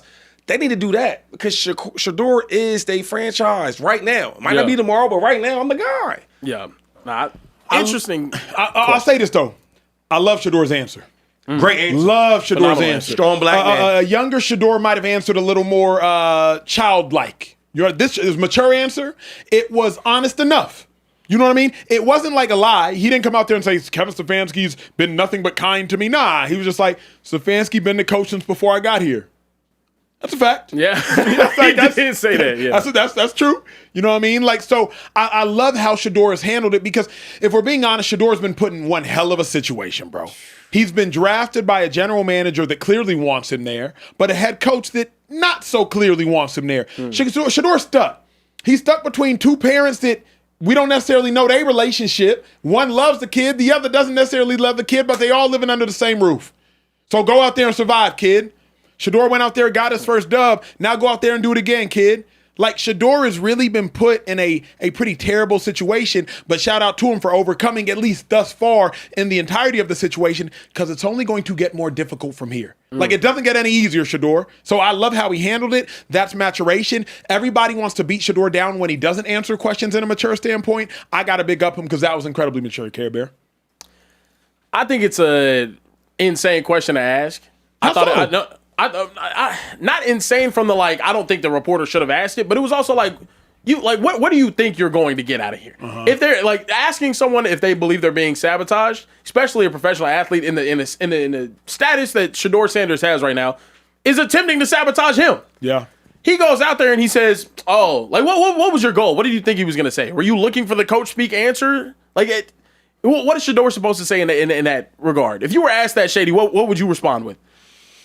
What Shady you asking me? The guy that's the man, or the guy that's trying to be the man? You in your rookie season. Do you think Coach Reed is trying to sabotage you? Can't use a different name. He ain't even two different coaches. Yeah, you know what I'm saying. Nah, like, I hear He's the greatest. Yeah, no, I know, but he I'm saying he know like how to treat his players. So let's just say Coach Chip. Can we say that? Yeah. What's that? You think Coach Chip Kelly's trying to sabotage you? I would say next question. No, I wouldn't say that. But I would answer like Shedeur, just because I'm trying to be honest, right, and respectful, and I don't want to piss him off. He already don't like me. Like, it's not a secret that Stefanski don't like Shedeur, so he's trying to be. But I will say this: the one thing I do like about Shedeur, even though he's being respectful to his coach because he don't like him, he still show his side who he is, though. Yeah, his swagger, his trash talking, like, you know what I'm saying, the confidence. I don't think there's nothing wrong with that. It's some coaches that hate that, and I'm thinking like, why? Are you not confident, coach? Why you want? What you want me to be like? I'm just trying to make it as a rookie. No. Yeah. If I'm bad, I know I'm bad. Muhammad Ali told me that. Muhammad Ali said, if you bad, you know you bad. Hello. Now look, I'll ask y'all the hard question though. Do you guys actually think Kevin Stefanski tried to sabotage Shedeur? Duh. Oh, really? Wow. Why that? Yo, think about this real quick. Any other quarterbacks you've seen, when they get to the red zone, they just go straight to Wildcat. Yeah. I haven't seen a lot of that. I've seen a little bit of it, not a lot of it. You watch Shedeur, the first thing, I drive away down there, you take me out to do the Wildcat? About to be my touchdown pass. Let me get that. No? I don't think so in that. Come on. Shady, I don't think that's good evidence as to why he sabotaged him. I thought that was really good play calling. And here's why. Let me tell you why, Tuvav. Let me tell you why. Not even just that it worked. You know this. Let's nerd out for a moment. Shady knows this better than I because he played on offense. When you get inside the 20, the field is now longer than it is wide. The field is 53 and a third wide, and it's obviously, as y'all know, it's 110, 120 if you count the end zones. Once you get inside the 20, that field starts to get real small. All of a sudden, defenses can play cover 3, cover 2, cover 4, inside the 20, inside the 10, inside the 15, and there's just bodies everywhere. For a young rookie in Shedeur Sanders who didn't even clearly see cover 3 earlier on in the game, I think it was smart. So is Stefanski sabotaging Shedeur? I will listen to the argument, but I won't listen to the argument based on putting in Quinshon Judkins in the Wildcat. Like, I'll listen to it. Shady, that's not good evidence. Well, listen to me then, right? Okay. So it wasn't in the 20, right? It was on like the 5. Yeah. He threw a bomb, but 50, 60 yards, right? Yep, Isaiah Bond. He catches it, and he falls down like the 4, 5. It was close, okay? The next play, you go to Wildcat. Yo, let me play action. Easy pass. That's simple. That's simple stuff. Think about it. We saw it with Taysom Hill and Drew Brees. So I'm not going to sit here and say that was sabotage. I'll listen to you, Shady, but please go back to the courtroom. Give me some more evidence. So if you want to convict Stefanski of sabotaging Shedeur, I need better evidence. Because Taysom Hill's done it. Jackson Dart, before he was a starter, he subbed out Russ to do it. Jalen Hurts, when Carson Wentz was still on the team, he came in to do it as a rookie. Like, I've just seen Wildcat be explored and the red zone. All right, so we're going to see this game then. Because you need more evidence. Cool. I like that, right? Yep. Next game against the Niners, if they get into the red zone and the first thing go to Wildcat, you going to be like, oh, that's just what they do? Or you going to be like... I just think it makes sense. It worked. I just feel like this. If I'm a running back and I get us all the way down the field to the goal line, yep, and you take me out, why are you taking me out? Eagles do that with Saquon. Let me say it again. They don't do that with Saquon today. Last year, that's all they did. Jalen Hurts, tush push. Oh, but that's them guys. Because I ain't with that. I mean, yeah, you said that. I'm like, yo, you let them do this? But anyway, yep. Forget the tush push. Yep. If you take me, I'll take you all the way down to the goal line, and you take me out the game. Because I know players that did that before. It was over contracts. Yeah, I got the touchdown situation incentives. Yeah. They don't make it the touchdown because if I do, then you see it all the time. Why are you taking me out? Yeah. I hear you. To me, the better evidence of sabotage is Shedeur not getting any first-team reps during camp. Yeah. When Dylan Gabriel is getting first-team reps in camp. Not getting any first-team reps in season. I'll listen to it. I still don't love it. I think to some degree that's standard. That's Shedeur was getting less reps than practice squad guys. That's just more proof of them not rocking with Shedeur. Correct. Mm-hmm. Right? The way he talks to you, he know you don't like him. Yeah. Yeah. If you ask about certain people, you can tell if I like him or not. Yeah. The kicker is, can you dislike somebody if they're winning? Because let Shedeur mess around and beat the Niners. Stefanski, you better put the biggest smile on your face you've ever smiled in your life. Yeah. Because that would be the biggest win the Browns have had in 3 years. Facts. No, it would be crazy. What a game if they go out there. They play them this weekend. It might be in the Bay. It's I believe it's in San Francisco. It's in the Bay. Yeah. I believe it's in the Bay. Yeah, no, that would be tough though. Is it in the Bay? Because it can't be, because to play in Vegas and then back during No. It's in Cleveland. It's in Cleveland? Bet. It's in Cleveland. Okay, Bet. Yeah. Yeah, it's in Cleveland. The next 2 games, Cleveland and then or 49ers, and then they get Tennessee. There is a super chat I wanted to read before we get to some other stuff though. Acho, he said, Acho, do your thing. Or do you think Shedeur is getting all of the first team reps now, or is DG still splitting some? He said he's getting the first team reps now. But all of them? Yeah, from what I've heard, okay, he's getting the first team reps now. Okay. And that's a fair split. If he's named the starter and that's the case. Here's the problem. The problem is Kevin Stefanski did himself no favors. So now we can't give him the benefit of the doubt. Yeah. You did yourself no favors. So now we have to assume you're trying to sabotage him when you put in Quinshon and Wildcat. Now we have to assume you're trying to sabotage him when Shedeur ain't getting no first team reps all camp, because you didn't do yourself no favors. You never spoke highly of Shedeur. You never praised Shedeur. If you see her excessively, you never did anything that made us say you rock with the kid. So I can't give you the benefit of the doubt. I do not mind somebody like Shady being a skeptic, because Kevin Stefanski, you made your bed, lie in it. I just think there's a lot of smoke, and where there's smoke, there's fire. Look like a duck, sound like a duck, probably a duck. That's how I feel about it. Moving forward, Shedeur also had more video availability talking about the game that they're playing this weekend against the 49ers. I'll let you guys take a listen. Well, it's about belief. The reason why I am so confident in the way I am is the guys around believe. So that's what's most important within having a team, within having an offense, within having to have a spark. You got to have guys that believe. And I'm fully confident in myself throughout everything, and I'm confident in my team, and I'm sure they confident in me also. Fellas, do you guys believe Shedeur can get it done this weekend against the 49ers? That's asking a lot. It's crazy. I'm trying to be kind. That's asking a lot. You lick your chops against a rookie Q.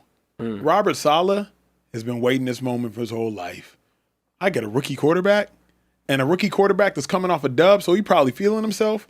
A rookie quarterback that's probably been reading the press clippings, watching Shady McCoy, watching the Speakeasy. A rookie quarterback that's probably like, dang, I threw for over 200 last year off a week of practice. A rookie quarterback talking like that, I'm licking my chops. I'm blitzing him, and saying, Shedeur, let's see how you can deal with pressure. And now I got a week of film on him. So I know how Shedeur likes to escape. Deep to the right. That's it. Yeah. Shedeur, he doesn't like to escape left. He doesn't spin move. He doesn't step up. Deep to the right. When there's pressure, deep to the right. So which way you think I'm bringing my blitz? Hey, edge rusher, stay upfield on the upfield shoulder to the right. Now I got tape on you. Tape exposes everything, so you are asking a lot. Shedeur has it, and it cannot be explained by data, by EPA, by coaching. Maybe he can win, but by no means would I ever bet on Shedeur to win this game. Asking too much. What's the question again? Do you believe in Shedeur this weekend against the 49ers? Well, this is not even about the Shedeur, but the Browns not a good team, right? And the Niners are a good team. So if Shedeur was a 4-year starter, it's hard. Because answer the question, Shady. You know what I'm saying? Can you answer the question, please? Hold on. Ask him again. I don't think he heard it. Shady, do you believe in Shedeur Sanders this weekend against the 49ers? I believe in Shedeur. I don't know if I believe in the Browns. That's a fair question. That's a fair answer. That's fair. Yeah, that's fair. I think Shedeur gonna do well because for him, a win for Shedeur is looking good, looking solid. I don't think they'll win the game. They are the Browns, right? Shedeur is not LeBron. You know what I'm saying? Cleveland was terrible with LeBron, but I don't know if he's LeBron, right? They're a bad team, terrible team, right? They are. So, they won 3 games, something like that. I just don't know. You want to know? I don't know if the team is going to be a playoff team like the Niners, or I don't know though, because if your boy Brock Purdy shows up like he's been doing this year, they might get a win. That Browns defense is like Browns that. right? It's like that. Yeah, I was just going to say you talked about the 49ers defense going to send it at Shedeur. That Cleveland defense is definitely going to pressure Brock Purdy for Remember, the Browns. Brock loves to throw the other team the football. The Browns beat the Niners when the Niners were nice. I think it was 2 years ago. Remember, the Browns went to the Niners went to Cleveland and Brock lost that game. I don't really watch a lot of the. I don't really watch a lot of the Browns. I watch the Niners. It's not a lot to watch. But like it was, I have to say, the Browns defense will probably keep the Niners to 19 points. Shedeur, can you get to 24? I think 24 points wins the game. Is Brock playing? Brock's supposed to, a lot. Well, if that's Brock's playing, I don't think he's 19, like 14, 10. 10? Shady just talking. You got to be trolling. Yo, 10 points? Hold up, real quick. 24 would be. They just scored what? 21 with 4 interceptions. Who they play? Who they play? Okay, all right, that's who they play. Yeah, all I'm saying is this though. I'm not because I like Brock. I like little guys that's like beating odds. I like them type of people. But was I wrong about Brock yet? Shady. I mean, you watch him play.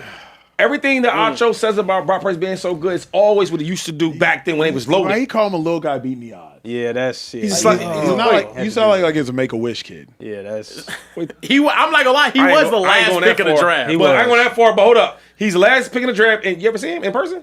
He's my height. You say you're 6 feet. I ain't a quarterback. Oh, fair. Anyway, Shady is tall, bro. Thank you. Yeah. The way he's been playing on. Are y'all? All jokes aside, are you super like hyped up on Brock Purdy this year? Seriously though. No.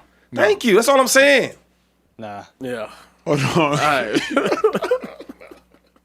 So on this show, what happens on occasion is that Kieran shows us images before he shows y'all images. And if y'all ever see like a wild reaction from us, it's because we saw an image that y'all haven't yet seen. No, I ain't like that. I don't like that. No, I'm not laughing at that. Y'all can laugh. I'm not laughing. We've got to do something about AI. Bro, the It pictures needs a is- regulatory Bro, when entity Shedeur wanted now. to start a job, they had Taylor, Taylor, Taylor, let him see it, bro. This Look. is outrageous, bro. I'm not laughing at that. Obviously, we gotta talk about Lamar Jackson. AI has not got laughing to at be that. stopped, bro. Oh my goodness, Shit's not funny. AI. Lamar Jackson. Oh man, the Ravens fall short against the Bengals. This is the replies to this tweet, but we'll get to the original. They fall short to the Bengals, and Lamar Jackson had a very tough game. Over the last 3 games, he's had 0 touchdowns, 3 interceptions, 2 fumbles lost, and taken 8 sacks. It was a shellacking. It was an absolute tail whooping. I'm trying to find an old adage to talk about how bad the Bengals beat the Ravens, but it was really bad. Fellas, is Lamar becoming a problem for the Ravens? Or is he the See, problem? this is what I don't like. And I'm going to let Asha talk about this and that and third. But, yo, we going to act like he ain't throw a dot to his tight end. He gets all the way to the 1 yard line and fumbles the ball. That's a touchback. Yeah. We're not going to talk about that. Like, yeah, Lamar didn't play well, but he played well enough. But we're not going to talk about that, though. We're going to look at these stats. That's why I hate stats. Because with stats, Drew Roach told me this. One time I was in negotiation with the Eagles, and I was trying to become the highest paid running back, right, of all time. And we get in there, and he starts showing all these pictures of Marshawn Lynch, Adrian Peterson, Chris Johnson, and somehow, some way, I had better numbers than all them guys. I'm like, what? So I'm looking at it. So we lead the meeting. I said, Drew, was some stats real? He said, yes. He said, Shady, you can make any stats you want to be real if you do it the right way. So when you show stats like that of Lamar, it's like it don't show the true picture. It don't. You know what the true picture was? Is that one right there? That's how he played yesterday. I'm sorry. Lamar played probably one of the worst games I've seen Lamar play yesterday against the Bengals. I don't like that. You don't like that? I don't like that. I hate that, dog. I don't like that. Disrespectful, though, dog. It's crazy. We shouldn't be showing stuff like this, man. Yeah, that is. We gotta stop. being. Let's not be that sensitive over here. It's a meme. No. Of course. Let's relax, bro. We talking about. I think Lamar is way better than that, but he's not playing like you're that not right acting now. like it. You throwing up there. This is Because disrespectful. they're Lamar not playing acting like bad. it. Yeah. Some of the worst Nah, Cincinnati he's Bengals playing bad. are by far and away the worst defense in the entire National Football League. Can we agree with that? This they're season, bad. they have been awful. And they created turnover after turnover. And this has become a theme for him for whatever reason in some of these bigger games. And obviously, you're not going to say that the Bengals are a big game, but with Joe Burrow coming back, with them feeling confident that they can maybe make a run at the division, that was a huge game to lose. It was. A huge game to lose. Yeah. And he turns the ball over in big games.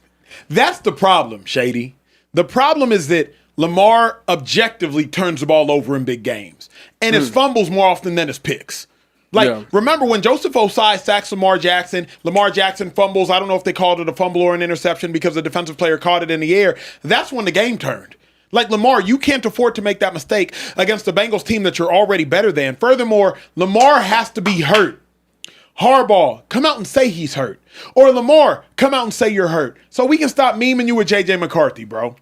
You too good for us to be having you out here looking like, a Colombian. 9. Like you know what I'm saying? It's just disrespectful. But Lamar, your play's been disrespectful. Now, Shady is right. You can't just look at the stats because he did hit Isaiah Likely for I think a 50 or 60-yard bomb. Turns into a fumble. It should have been a touchdown. But Lamar has far too often sold in big games. All them drops they having out there, but we not gonna talk about that. But here's what I'm Lamar. Here's what I'm gonna talk about. Lamar and Joe Burrow are both supposed to be top 5 quarterbacks in football. Lamar, kill Joe Burrow while he's down. If you beat the Bengals, they're out of the picture. Next.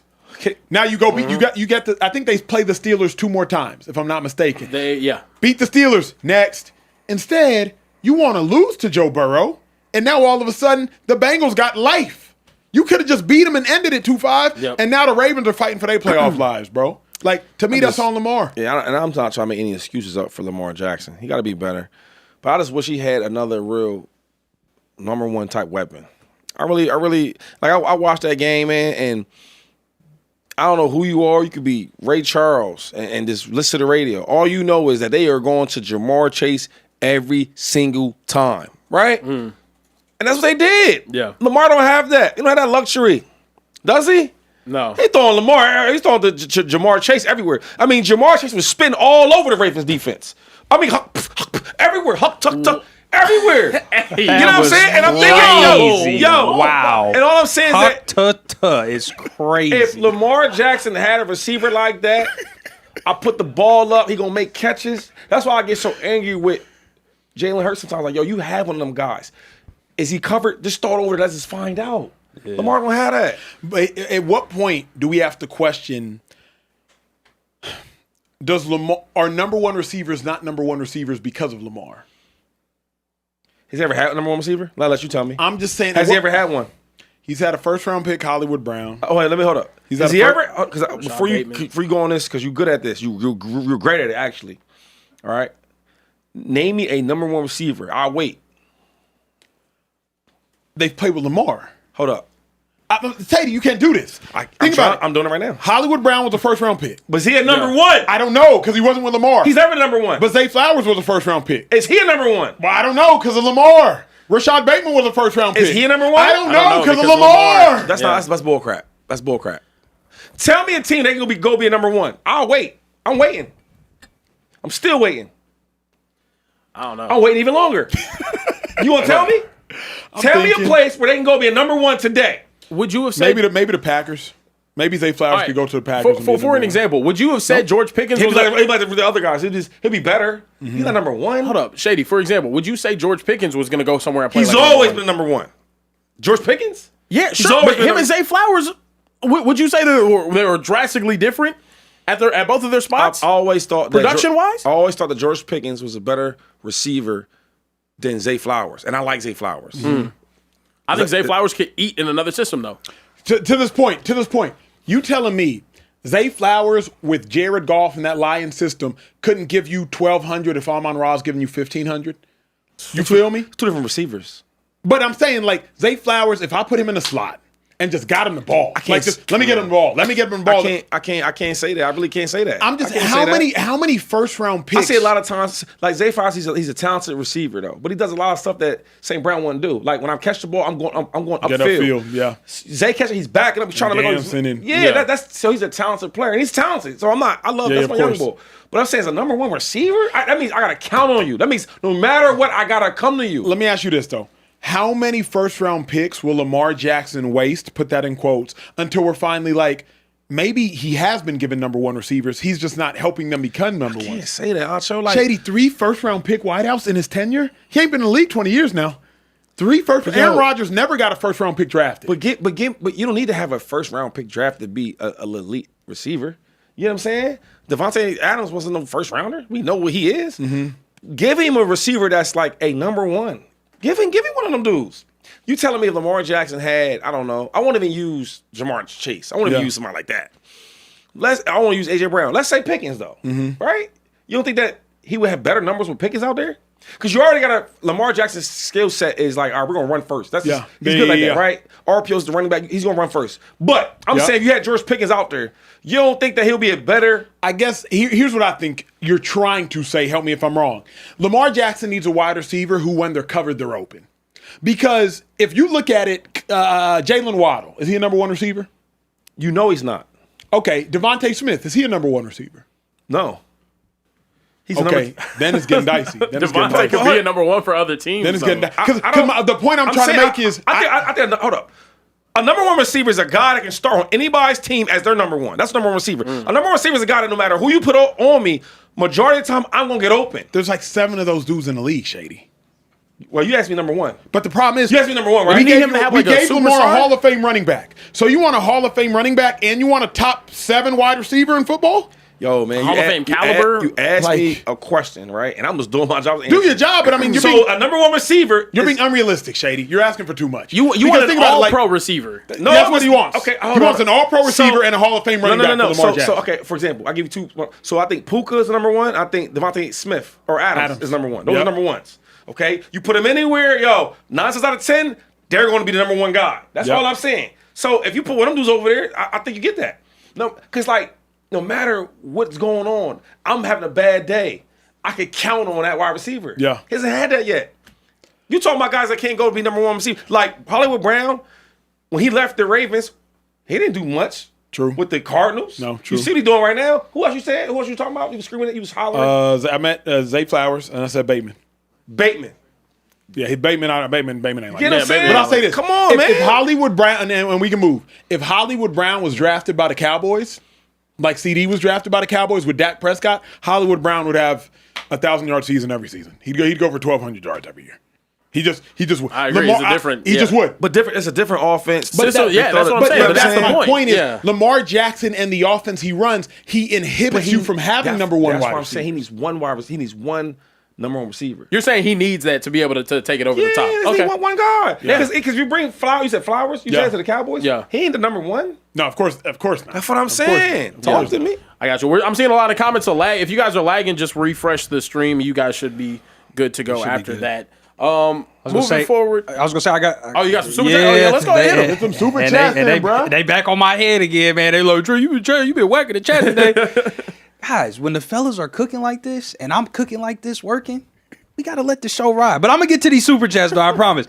Mr. J News said, raise your hand if your team won this week. He said he raised his hand twice because his team won twice in a week. How about them Cowboys? That was a good one. That's a good one. That's what I'm talking about, That's baby. pretty good. Black Dream said, time for us to admit Nick Sirianni has been carried. Lose one OC, we look 2023 all over again on offense. Situational football is a joke. B. Clay said, I'm a Cowboys fan from Philly, and I'm so happy to see Shady quiet. Them pigeons finna fold like they did before. Remember 10-1, Shady? This is crazy. Ooh, the pigeons like Acho was playing with in the parking lot. In the parking lot, yeah, by himself, doing workouts. Yeah, they disrespected the defending champs. It's crazy. Matt Whitworth said, Shady, this is for you. Last week you said it was a divisional game. Losses like this happen. This week it's losses to bad teams and teams like this happen. You done with the excuses? Because I am. Bear down. Shady, Bears fan, I get it. Love the show, but Eagles haven't gotten manhandled since 2023 when they went to the Bay. Ben Johnson deserves part ownership in the org if he gets them a home playoff win. Love the show. Name is Silas, if that's easier. Appreciate you, Silas. K. Trill Hayes said, Shady, Bills guy here. Hurts only plays good in the Super Bowl, but he's got to get carried there first. Well, one thing about it is we know he can go there. We know we can carry him there. I got another one that says, if the Browns win and Pittsburgh loses, the Browns have an outside chance to take the division. Just think if Cleveland evaluated the quarterback situation better, that alone should get the head coach fired at the end of the season. Right. Fire Stefanski. And then the last one for Shady again. Why Shady always talking about Dak's playoff success when Shady was also a no-show in the playoffs? Now, that's disrespectful. That is disrespectful. That's wild. That's wildly disrespectful. Don't add him, that's crazy. That was fizzy, and that was crazy. Why and did he you- just why did sent you it read that? because he just sent it. So I'm like, oh, I didn't get a chance to pre-screen it.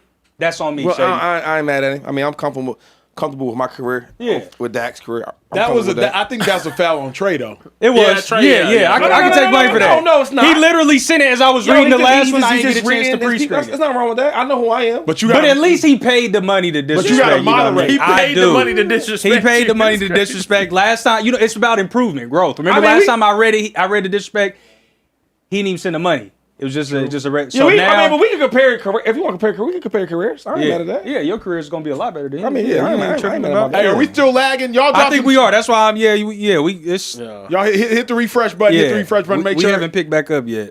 So I was gonna say I keep cooking on chats if you want till we keep cooking. get people back in here. Bryson Campbell said quarterbacks who have 34 or more interceptions in first 40 games: Brady, Montana, Warner, Peyton, Manning, Breeze, Steve Young, Stafford, Favre, and Purdy. Let Brock live. He's got no number one receiver either. Stop hating, Shady. I'm not. Hey, I'm just being honest with him. I think Brock Purdy's good, but I think he's living off the past. Yeah. At least Macho. If only Lamar had like Devontae Smith and AJ Brown or something like that, like that'd be amazing. God wouldn't do that. Yeah, no. God wouldn't do that. Yeah, God wouldn't. This is a wild username. We got Childless Cat Lady. What's her name? Childless Cat Lady. She has no children, but a lot of cats. A lot of I'm cats. assuming. Yeah. I hate cats. I do too. I'm allergic. Keep them away. She's self-aware though. She is. Yeah, she's no shame in her game. She can't live in L.A. There's so many coyotes out here. Oh yeah, You don't see no that's cats. True. Nah, Yeah. no, you don't. She said one more try. Bet Veach did draft a running back, Kareem Hunt, who went to die in Cleveland.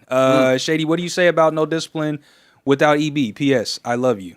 Ooh, that's a great point about Eric EB, the Bieniemy. coach. Yeah, Eric Bieniemy. What about him? What's going on? He got a lot of credit for the guys in that room, or especially on the offense, for keeping them disciplined. And so she said, "What do you say about no discipline without him?" Look, I think he disciplines a lot of his players. Right, he uses a lot of bad words with the players and all that. But like, and everybody, and I'm glad she brought it up. Can I talk about it for a second, please? Take Shady single. Let him cook. Yeah, let me sit up. Let me sit up. Can you see my chain? Look, real quick. Can you see my chain? A while ago, they said I was hating on Eric Bieniemy. Oh, he's a black coach, hating on him. I said, I'm not hating on him. Saying I've never seen him really coach. He was a coordinator that helped out with the running backs. He was an ex-running back coach. He's ex-running back in general. And every time I see him in meetings, he's always talking to the running back. I'm like, damn, you the coordinator. You not calling the plays in practice. You not installing no plays so we can learn from. And you're not correcting no plays. But the only person you correct is the running backs. I'm like, maybe he just doesn't know the other positions. I get to the game, and Andy Reid sent a play to him, and then he sends a play to Pat. What? And every time you heard any Chiefs player speak up for him, you know what they're going to say? He works really hard. He's going to make sure everybody's prepared. And this is that coaching? Shit, this ain't the military. Listen, he got fired when he went to Washington. They was bad. Then he gets fired somewhere else. UCLA, yeah. And now he's back as a running back coach, like I said before. I think he's a really good running back coach. He still adjusts to the timing, but overall he's solid. I don't know how much credit he gets. Like, you gonna give him credit for all the Chiefs wins in the Super Bowls? You can't do that. True. I'm not wasting my time with this. I'm done with it. But hey, I'm hearing that the lag is a YouTube issue, so do not think it is your fault. This is a YouTube issue, personally. Glad y'all still riding with us here on YouTube. We are going to push through the lag. We got to talk about these Detroit Lions. We got one more topic. Then y'all can go back to eating y'all leftover turkey sandwiches, your apple pies, your sweet potato pies, your cobblers, your stuffings. Wait. Did you cook? I ate. I said, did you cook? I didn't cook, Shady. I bought a peach cobbler, though. Okay. Did you cook? I Care-Bear cooked. You got food at the crib? He cooked the spread. I'll be at the crib after this because I don't know Thanksgiving food. And we teammates. We We'll make you teammates, a right? plate. Whoa, I make my own plate. I'm a man. I mean, my mom's there.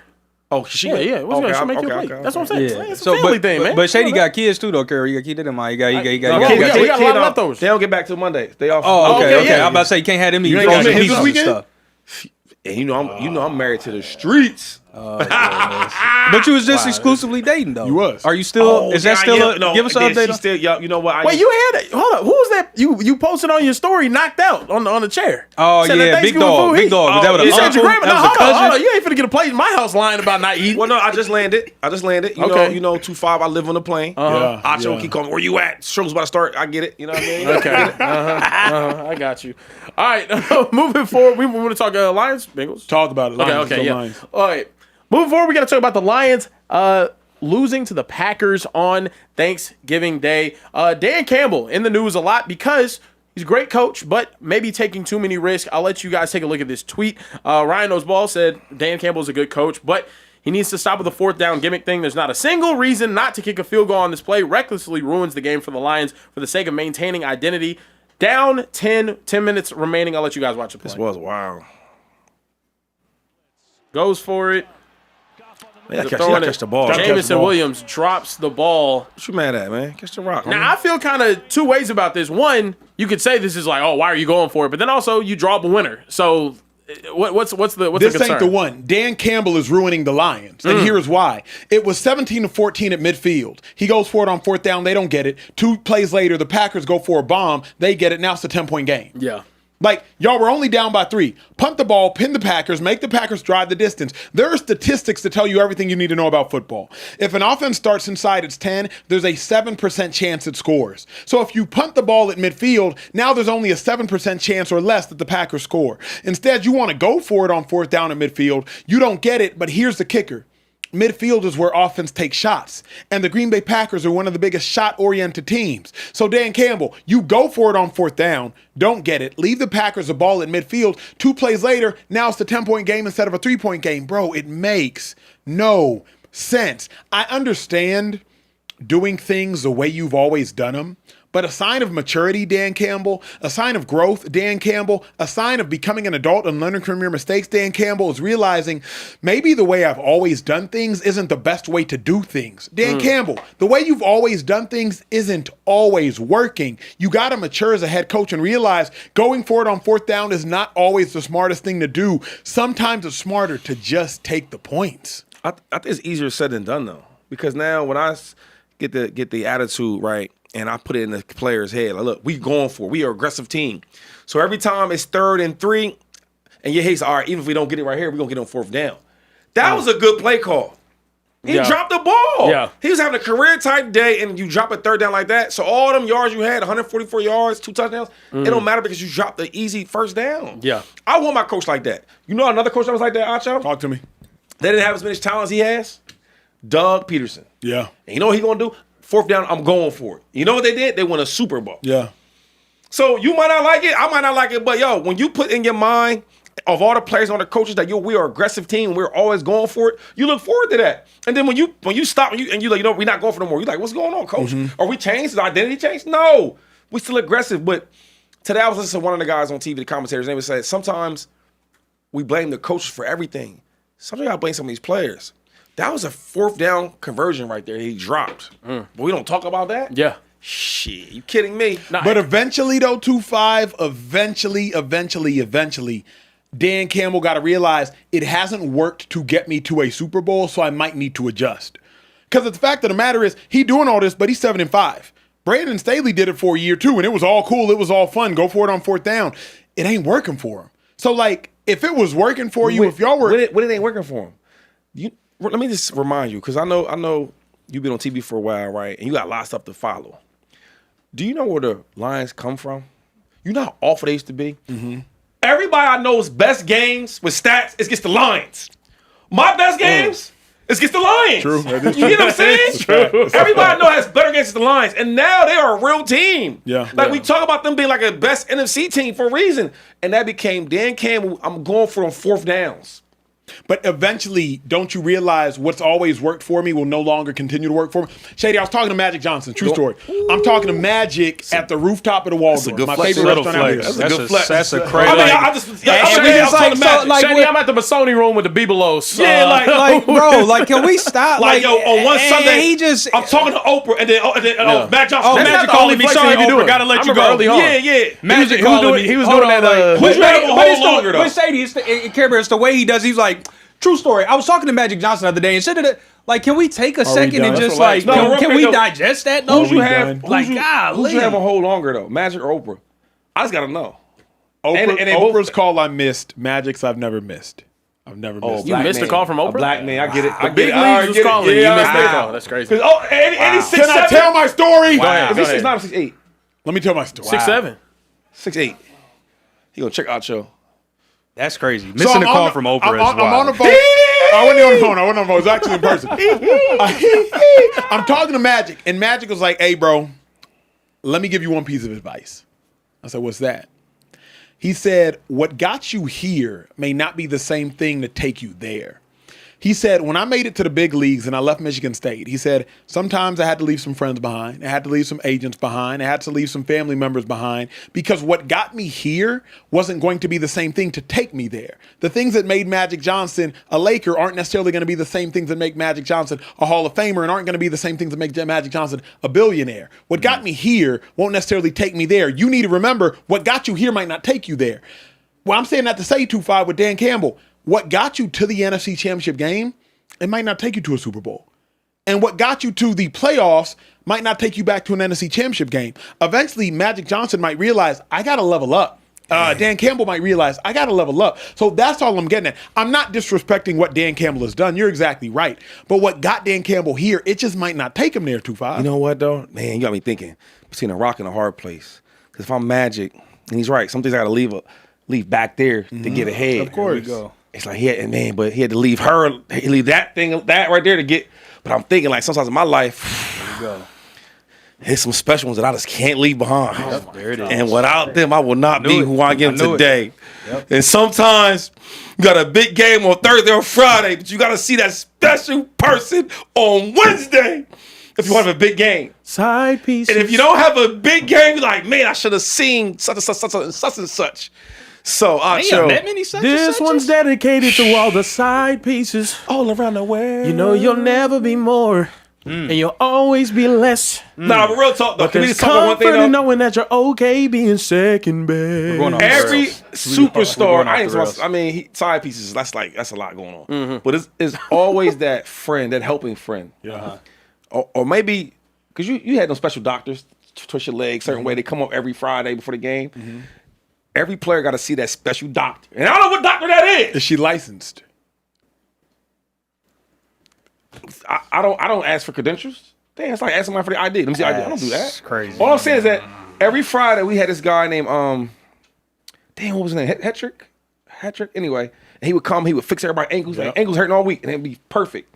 That was a doctor. And there's other doctors that we would see sometimes. That you know what I mean? It would get us ready for the game. So all I'm saying is, the special doctors out there. So all you fans out there, all your favorite players, they might not be the same without that special doctor. So Shout out TT, I man. hear what Magic Johnson is saying, and I ain't nowhere near Magic. He's great. It's great. But I did some good things in my life. Magic And was I seeing them wouldn't- doctors. Yes, he was. Oh, hey He was guys! for All sure right, we've seeing got those This doctors. is getting I The don't know same crazy doctors you at talking this about. He point. was like, he This- was overly active with them doctors, bro. I'm not gonna lie to Okay, you. He was- we're cooked. He was there. Hey, through the titles. And for our final show ever on the Speakeasy, I'm I've telling had you. a great time with y'all. It's been real. Hey, man. It's been fun. Being honest. Hasn't been real fun, but yeah, we. Look, man. Thank Just you for being the honest. opportunity, Yacho. I had a great time. The He got 12 weeks He he got was here. 5 rings, yeah. He don't see them 5 without them doctors. Okay. He definitely didn't see 6 because of the doctors, but that's Oh, no, hey, Is that- I know. So we've got shovels, crazy? and we're just gonna keep digging. I We're just know gonna that. keep right I know on that. digging, Nah, fellas. I know Yeah, that why one. not? He a black man. fault. Come on, I ain't on that. nah, sport magic, bro. Great. I'm on the All other the doctors. Dodgers? I ain't on that doctor. I'm on doctors that got in 5 rings. I'm on them doctors. Yeah, no, look, before we get up out of here, Shaq had them doctors too, though. you know, oh, well, Shaq did have those doctors. Before we get up out of here, I just wanted to I show had them video. Doctors. I tried them doctors. My ankle feeling good right now. It's crazy. Before we get up out of here, I had to show video of just a celebration from the Chicago Bears in the locker room after starting off 0-2. Ben Johnson. Look at Ben Johnson getting active out there, man. National Look at Ben treasure. Johnson getting active. He do that in Philly? Yeah. Yeah, he Oh, better. yeah. He better. He had security back there. Yeah, all it's cool right now. So go to that parking lot. Who wins He that? lit. Oh, yeah. Him and Nick saying who that fight. Who wins? Oh yeah. Judging by this, That's what I'm talking about. Apparently, a hot dog stand in Chicago, the Wiener Circle. Wait. That's what it's called. That's what it's called. Look at the tweet. Put it back up. Put the tweet back up. No, that's the. Hold up. The Wiener Circle, as you can see, an iconic hot dog stand in the north side of Chicago. Promised free hot dogs Care Bear, for we told you everyone about if that. Bears head coach Ben Johnson took off his shirt. Well, he took off his shirt, so now everybody gets the wieners. what? We've told you Look, about ladies these and no gentlemen, context it lead-ins, is bro. You time gotta stop to doing get that. up out of here. Yes, We it got- is. It's time to get up out of Yeah, here. we want to read super chats before we get up out of here. Yeah, Smokey P said, huge Eagles fan, Shady, my favorite running back ever. I've watched every episode and have been quiet about it. If it's Jalen's fault or is it coaching? Going for 2, down 9 with over 2 minutes didn't left in get the that either, game though. is the icing on the cake. That Fire was KP. dumb. That was Why we weird. keep That the was field a goal when we down really. 8? Can we talk about that for a That moment? was- Let's Yeah, talk we about should it. Let's go talk in about on that. that. Yeah, Let's talk because about that was crazy. That was wild. Sirianni got out coached today. And all Sirianni has to do is manage the game. You ain't even got to call plays. Yeah. Like Sirianni, you ain't got to call the defense, you ain't got to call the offense. So how the hell you get out coached as well? Going for 2 in that situation is dumb to me, and I don't care about the analytics. Here's why it's dumb. Because if you go for 2 and it's a 9-point game, now the opposing offense doesn't have nearly as much pressure. No pressure. Because they're like, oh, we up by 2 possessions. Now, your own defense doesn't have nearly as much motivation. Because they're like, oh, we're down by 2 possessions. Now, your own offense doesn't have as much motivation. You can't just look at analytics and look at statistics. You got to look at humans, and you got to look at human emotions. And analytics does not count for human emotion. So when you go for 2, Sirianni, and you end up down by 9, now the Bears and Caleb Williams are like, oh, even if we don't convert, you still got to go get 2 positions. And now your defense is like, dang, bro, it's a wrap. Like, to me, that was dumb. Right before halftime by Sirianni, that was dumb. I think the Eagles got severely outcoached. And the worst part for me about all this regarding Sirianni, 2-5, is watching Sirianni during a game, I'm like, the Eagles are helpless because their coach can't do anything about it. Usually, when the Bears are struggling, I'm like, oh, Ben Johnson, he can dial up a trick play. Yeah.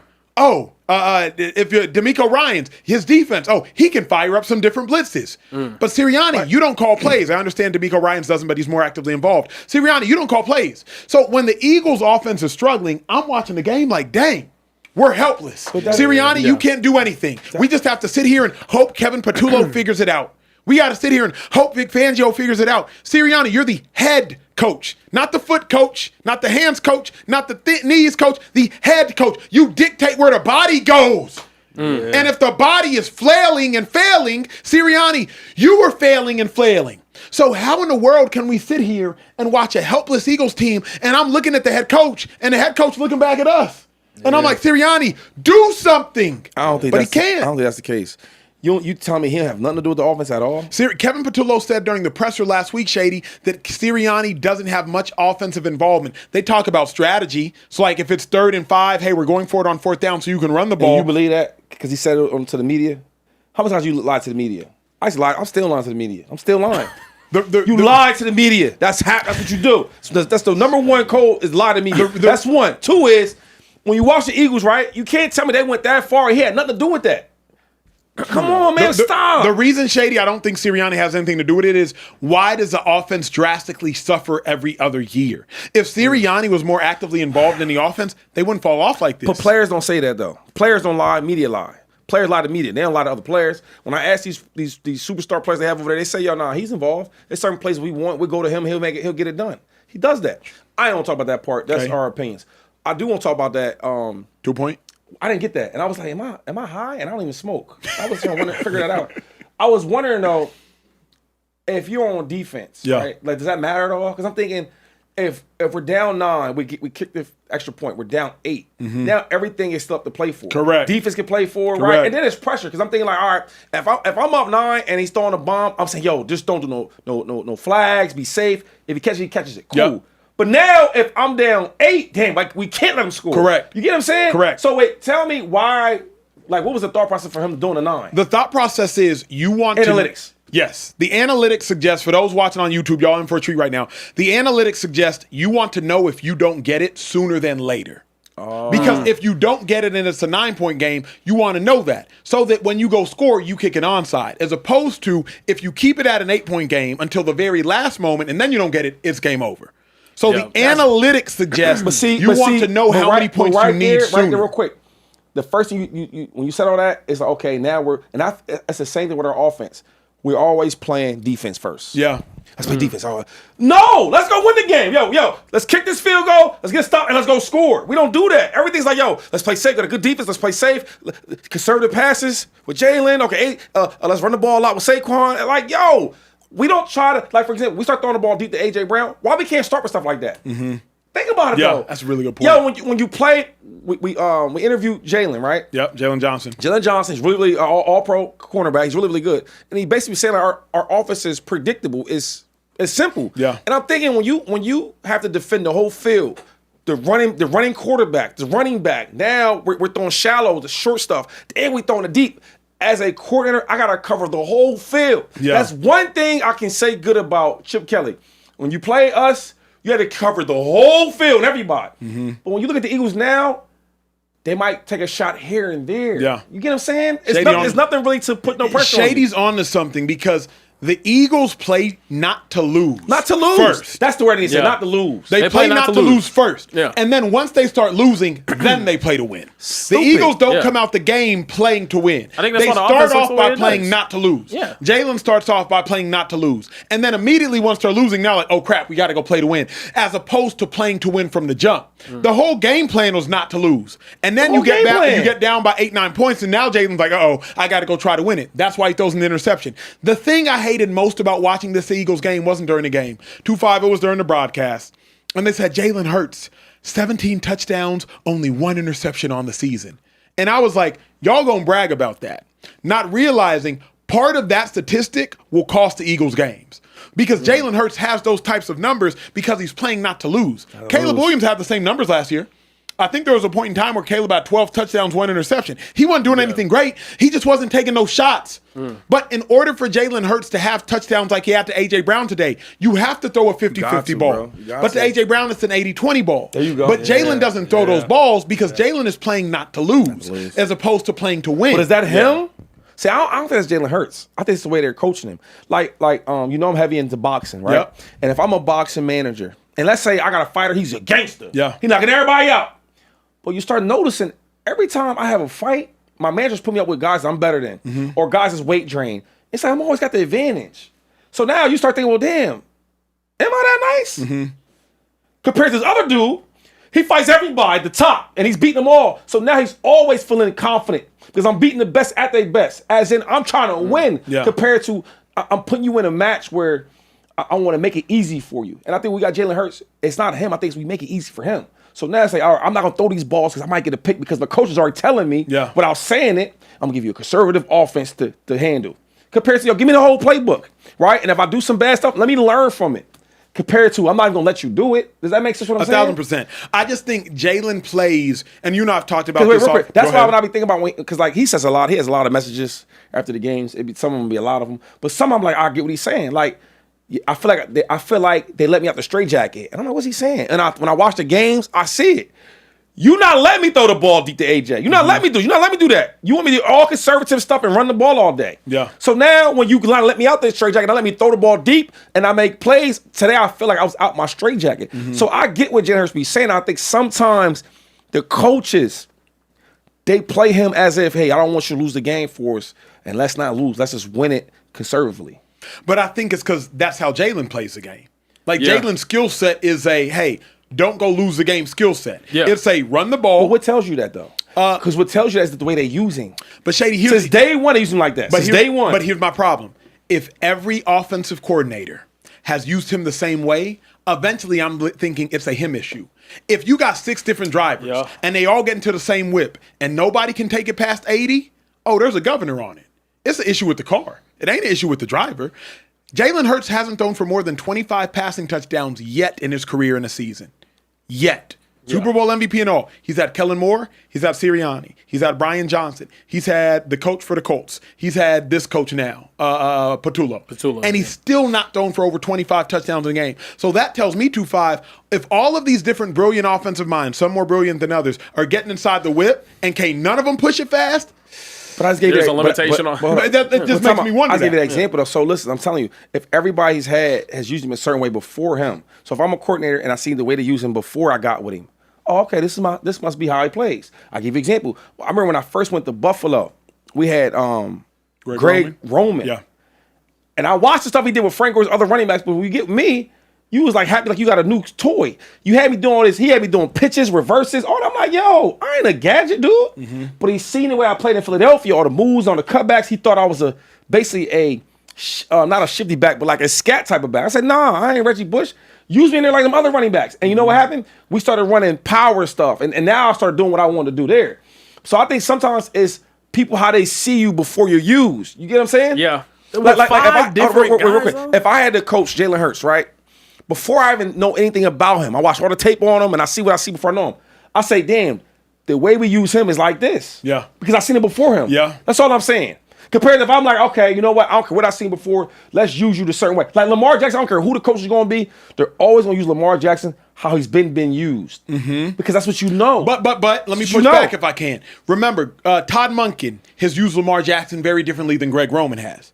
And then remember, Jim Harbaugh has used Justin Herbert very differently than Brandon Staley and that whole crew did. Yeah. Justin Herbert's now actually running the ball much more. Yeah. Remember, Kellen Moore, surprisingly enough, used Dak Prescott to some degree differently. Kellen Moore with Dak was Dak's first 4,900-yard season or whatever. Yeah. I do think, Shady, if Jalen can't eclipse 25 passing touchdowns, Harbaugh gonna do Harbaugh. He don't care who the quarterback is. He got Tom Brady. He gonna run that ball. You know what I'm saying? Some dudes, and he's been successful with it. But I truly think when you start comparing these players, it's like, yo, I've seen him look like Michael Vick. We trying to go? Oh, okay. Anyway, Michael Vick. When we first got Michael Vick, and this is from prison, so he had knocked some of that rust off and some of the jail. He had knocked some of that jail time off. But when he got back to playing ball, he was nice. But I remember when we first got him, we was like, yo, everything we did with Michael Vick his first year was the stuff we seen in Atlanta. Running the ball. Andy Reid had a whole offseason when he said, you know what? I'm going to put him with what I do best. And that's throwing. Mike Vick started reading coverages. You know what I'm saying? Matter of fact, he started taking over the protection calls. I want you to block him, He did all that.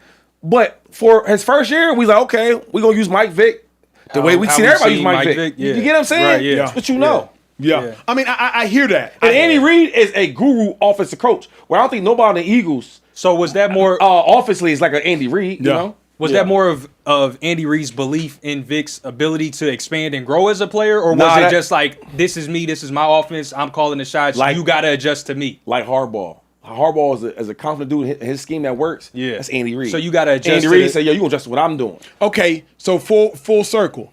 It all comes back to me to Sirianni. Yeah, that's essentially. Yeah. The difference is though, to that point, Andy Reid hasn't won anything.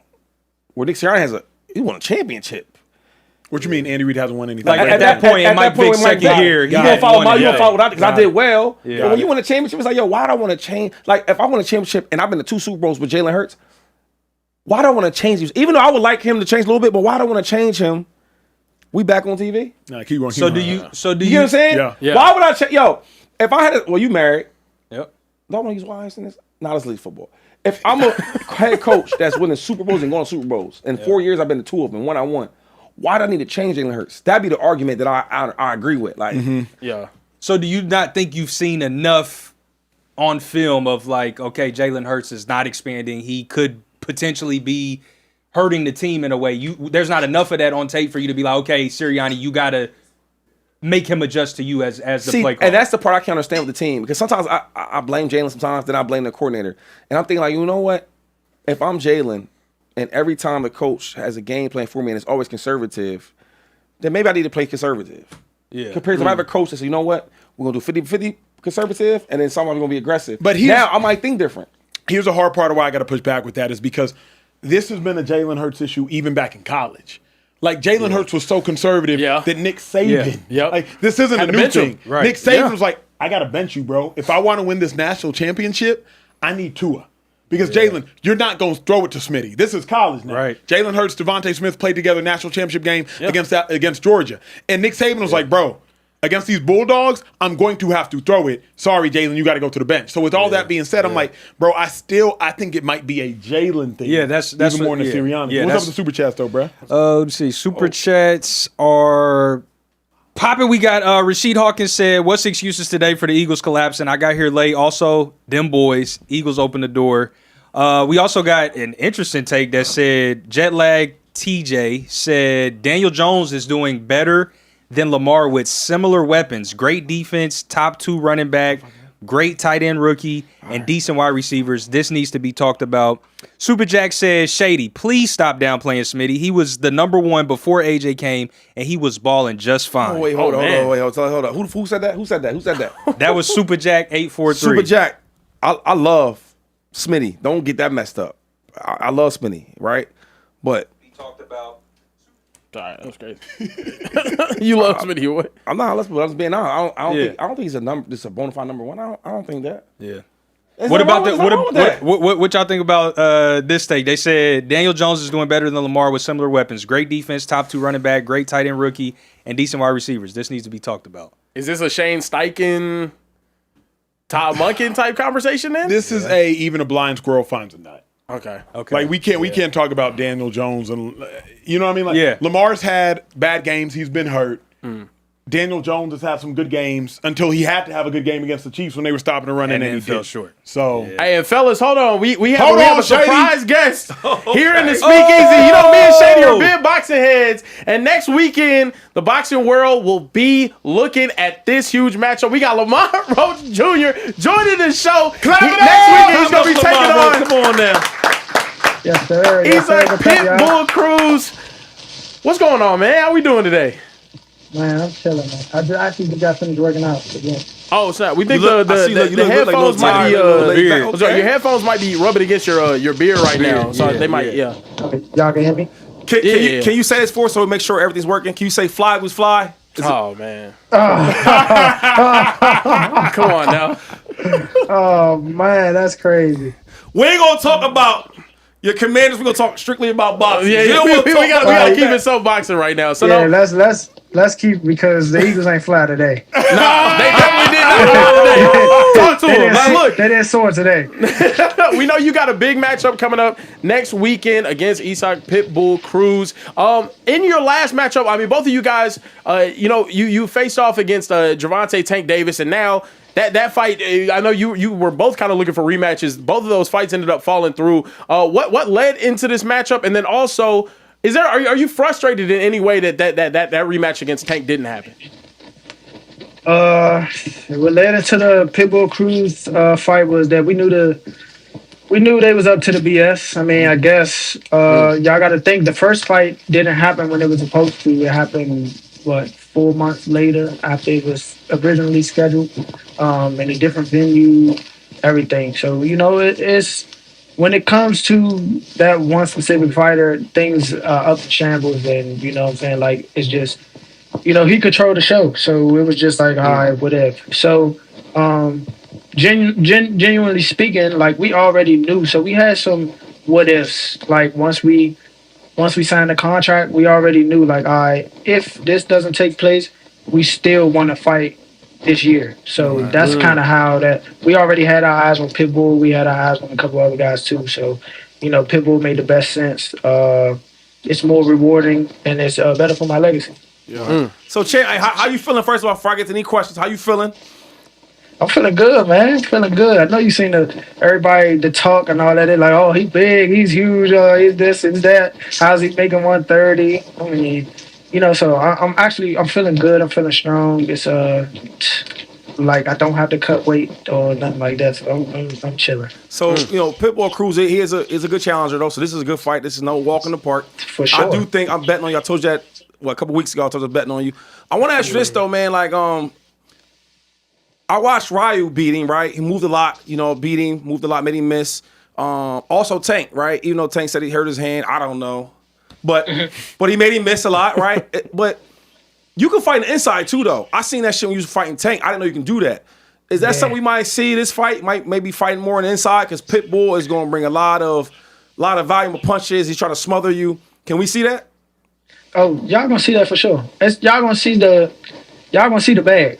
The bag gonna come out that night for sure. Okay. Right. For sure. There's gonna be versatility in there. And I know. Oh! What did happen? Oh, snap. We just lose power? We lost power? Oh, snap. Oh, not with Lamar. Roach. Oh, man. Damn. Hold up. Fucked up. Dang. Power up the generator. Hold up. 1 second. Oh, man. I had some good ones for him. This is a big fight, though. This is a big fight. Yikes. Let me jump in the chat. Still live?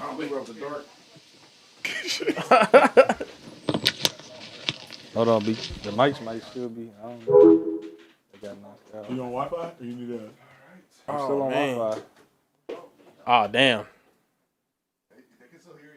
What in the world? That's what I said. Yeah, the mics might be high. Yeah. Don't say that too crazy. So Shady's afraid of the dark, y'all. So Shady ended up running outside. He ran out left the the studio. building. We'll give y'all a Afraid of the play-by-play. dark. I thought they said pay the power bill. They said you ain't paid the light bill this month. Look, we running man. about 6 cameras. Lights Oh, wow. out. No, that facts. was crazy. Like, everything just like clicked I up. blame Trey. What I do? I know, Trey definitely did something. That's crazy. Blaming me is crazy. We got Speakeasy after dark. Fact. Oh, man. Dang. Oh, bro. Todd is behind this. Hey, you see his face? You trying to suck him in. Whoa. man. Mike's still hot, Shady. I think we should. You ready to fight? You ready to fight? Yo, all the fighters, they all be like that. Oh, yeah. Hey, Shady, where's your go?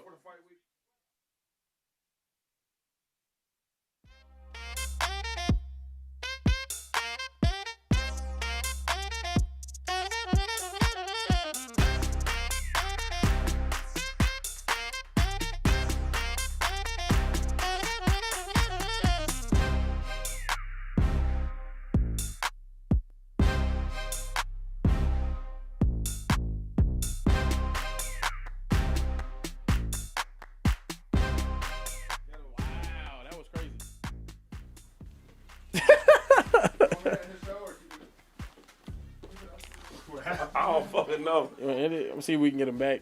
Is this the same one yesterday or the last time? Nah, this is today. Lights It's is back on. Wasting the joints? W Nah, Production it was all- Facts. Shout out to the production team, control room, making it happen. Oh, yeah. We taking the punches good. in Oh, we stride. We're back. Let's go. We're back. We back. All right. I'm gonna try to see if we can get Lamont back. Can people see us right now? Yeah, they can. Oh. Well, two of the cameras are on. Two of the cameras are on. They can see Care Bear. What 2 cameras are on? Care Hey, y'all Bear's. getting real behind the scenes. There we go. bet. Now it's the watch. Y'all getting real behind the scenes Speakeasy right now. In Yeah. case y'all wondered how it's made. Okay, bet. This is Taylor. Oh yeah. You can blame Taylor. Nah, don't blame Taylor. That's my dog. dog. Audio visual. And lighting. He's This is Ethan. He's the Oh, gaffer. my goodness. He's the That's audio. beautiful He's the Everything live, visual. though. Everything. We live. got Ethan in the building. Ethan, what do you run? Audio stream. So so he runs audio and stream. Oh man. Oh, blame this that is man. yeah. And YouTube. And Oh, don't hide back there, Ron. Oh, yeah, producer no, wrong Rome, back they there. already know you. They know producer Rome. So this is Rome. Hey, yo, guys, Salvadorian, chill out. He said I can That's still it. see Social Tray old light skinned ass. Hey, chill that's out, all man. right. Get out of here, that Chelsea. Hey, shout out to them, man. 4K still in here. Just Yeah, watching yeah. us. Listen, hey, listen. Yeah, we got 4K. Still got Hey, 4.6K in the building. This is truly the behind the scenes of the Speakeasy. I wish I could give them a tour, but I can't move I know, these facts. The cameras. tour would have been cool. Yeah. But this is the behind the scenes of the Speakeasy. We gonna get Roach back in here. We gonna Yup, finish yup. this boxing interview, and then y'all. Oh, There we go. Let me know whenever we're ready. I'm gonna see if I can get him back in here. Someone sent a super chat for the lighting bill. Wow. hey, we got a super chat for the lighting bill. Hey, that's hilarious. Mel Wiz 83. We appreciate that $5. We sending that to LADWP right now. For those of y'all that don't know, that's the Department of Water and Power out here in Los Angeles, man. Killing me right now. Are they? What happened, bro? That's crazy. My boy co-coordinator said Trey's hair grease hit the power circuit. That is crazy, bro. Love the show. Hey, we love you too. Another one, Mel Wiz said Eagles aren't good. Jaylon passed the ball as if he's looking to pass, and then All right, sick.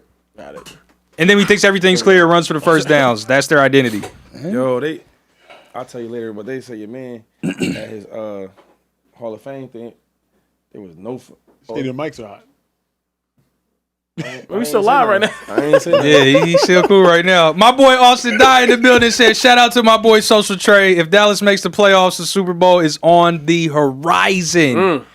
Sheesh. Yo, you see, that's why I hate Cowboys. What are we talking about? We playing like a good team Playing right like a now. good team, why y'all Shady. talking about Super Bowl? You do 6-6. Talking about Super Bowl? They said, who needs lights when Care Bear is fluorescent yellow skin? That's crazy. That is That's crazy.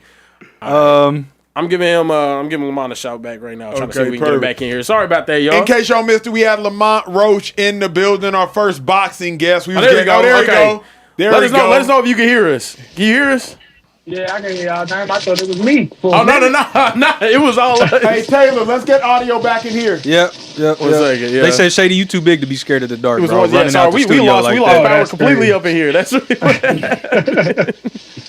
oh my goodness We gracious. ain't making that money Roach making, you know what I mean? Nah, I'm saying It's hard right now. Relax. Payday. That boxing paycheck crazy though. I'm being honest with you. Is it? Hey, Especially real if quick. you win.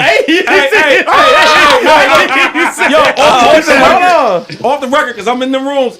Turkey love you, though, dog. He love you, got that Hey. gangster. You be calling ball There out. you go. Hey, with that Hey. rematch. Yeah. That's what we're trying to do. Good. Okay. What was I saying? Hey, pick it about back up. Yeah, Yeah, no. So we were talking about this matchup with But Eastside you were Cruz and saying whatnot. up close. Oh, no. So you were saying the different styles, though, because that he may present different problems, right? Inside, outside. You Yeah. said that we'll see the bag. Yeah. Without my next question was, you always need a certain fighter or challenger to make you a star, right? And Tank was talking about how a lot of people didn't know who you was, but he said you was really, really good. Nobody still didn't believe, till the fight happened. We were like, damn, this brother nice. Now you like a star, though. And I know we don't want to look past no opponent. I get that, right? In any sport. Right. We do think that you're going to get past Pitbull. You are the favorite. Who's that next fight, though, to put you on that superstar stage? Because now everybody's looking at you like you're a superstar for sure.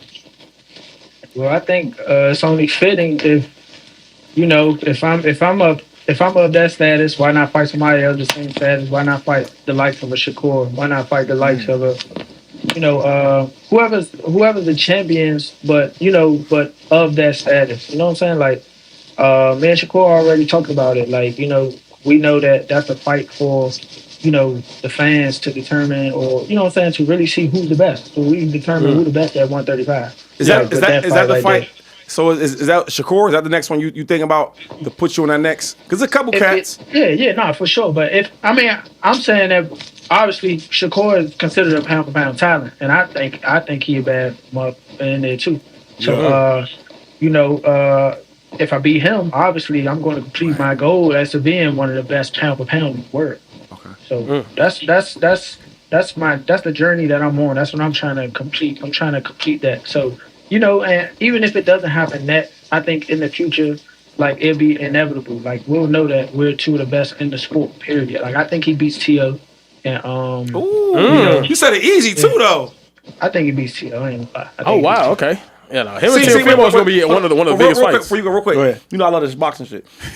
So, Shakur my favorite fighter, though. Know what I mean? But I always said, in that little class of them dudes, I always thought T.O. was the most complete. Power, speed, athletic, you know what I'm saying? He is. He's very complete, but it's this. Okay. So you think Shakur, you think he makes that look easy? I think so. It's just his pedigree, just like overall boxing IQ defense is it's gonna be tough for him. It's gonna be very frustrating for T.O. And like I said, when they come back to this mental shit, it's like that's where his downfall is. Like, if you look at the fights where he had his worst fights, his worst fights were people that weren't as good as the people that he beat. Yeah. It was just pure boxers and people who can just rig it, like, do ordinary things, but he'll get caught up in it. Let me counter that real quick. So I watched all Shakur's fights, right? Mm-hmm. He fought Delo Santanos. Am I saying his name right? You know what I'm talking about? Santos. Yo, fast, explosive, hit hard. When he fought him, he didn't want no parts, and I'm a Shakur fan. I was like, oh shit, he ain't really trying to engage like that. I think T.O.'s better than a guy like that. For sure. So you don't think that still would give it problems though? Because that's what I'm nervous of with Shakur. I'm nervous of that fight. A lot of people in boxing will tell you this too. It be those guys who are just like awkward and just like funny fighting that might not just be better than the good guys, but are harder fighting. Yeah, that's how that should be. It just be weird. It'd be weird. Is that what's in your mind next though? Is to go after these bigger names like after this fight with Pitbull? So is it maybe getting a rematch with the Tank or a Shakur? Is that what you see next for yourself? The rematch is out of my question, out of my picture. Like, I just think I've been saying this for a while now. I think people need to start listening to him and believing him. Like, when he says, I'm not rematching him, he done with boxing and shit. Like, I think y'all should believe him. Like, when he say he don't care about championships and shit like that, like, you don't know. He really mean that shit. Yeah, but I don't think he needs Tank no more though. I think before, but I'm saying now, yo, he's so big. I'm in that space. Yeah.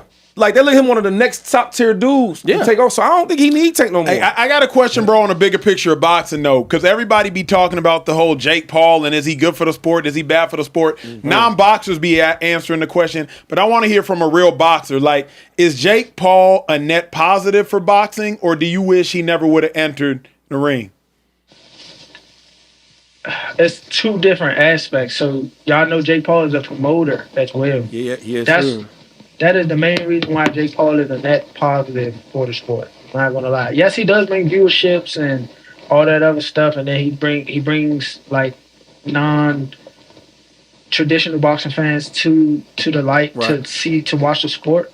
But he's a promoter, and at the end of the day, he put people on a platform where I see, like me, I got it like the regular, old school way. Like, I fought my way up to world championship standards, all this. I didn't have nobody backing me, super big, super social media influence, none of that.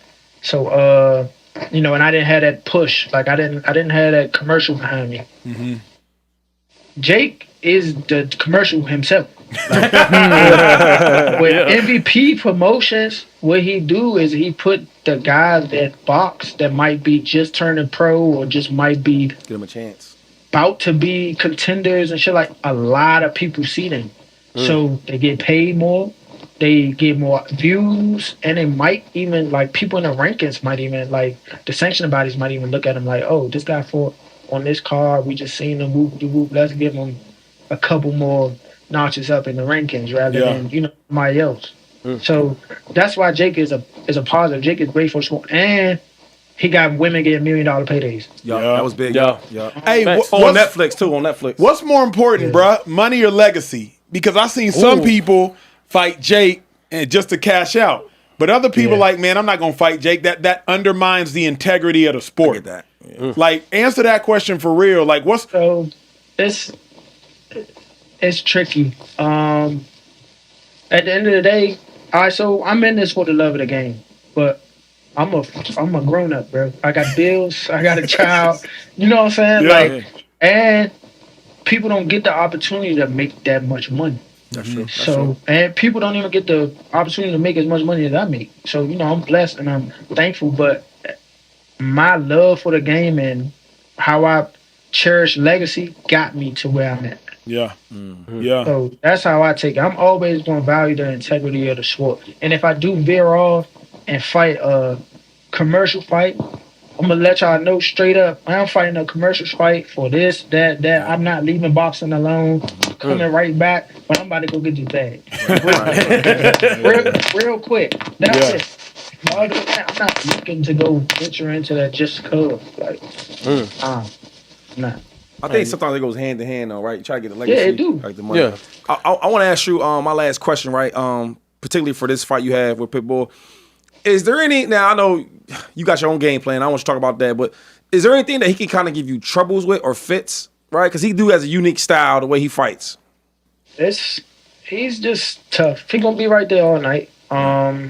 He's just tough, but that tough man shit gonna bite him in the ass. Right.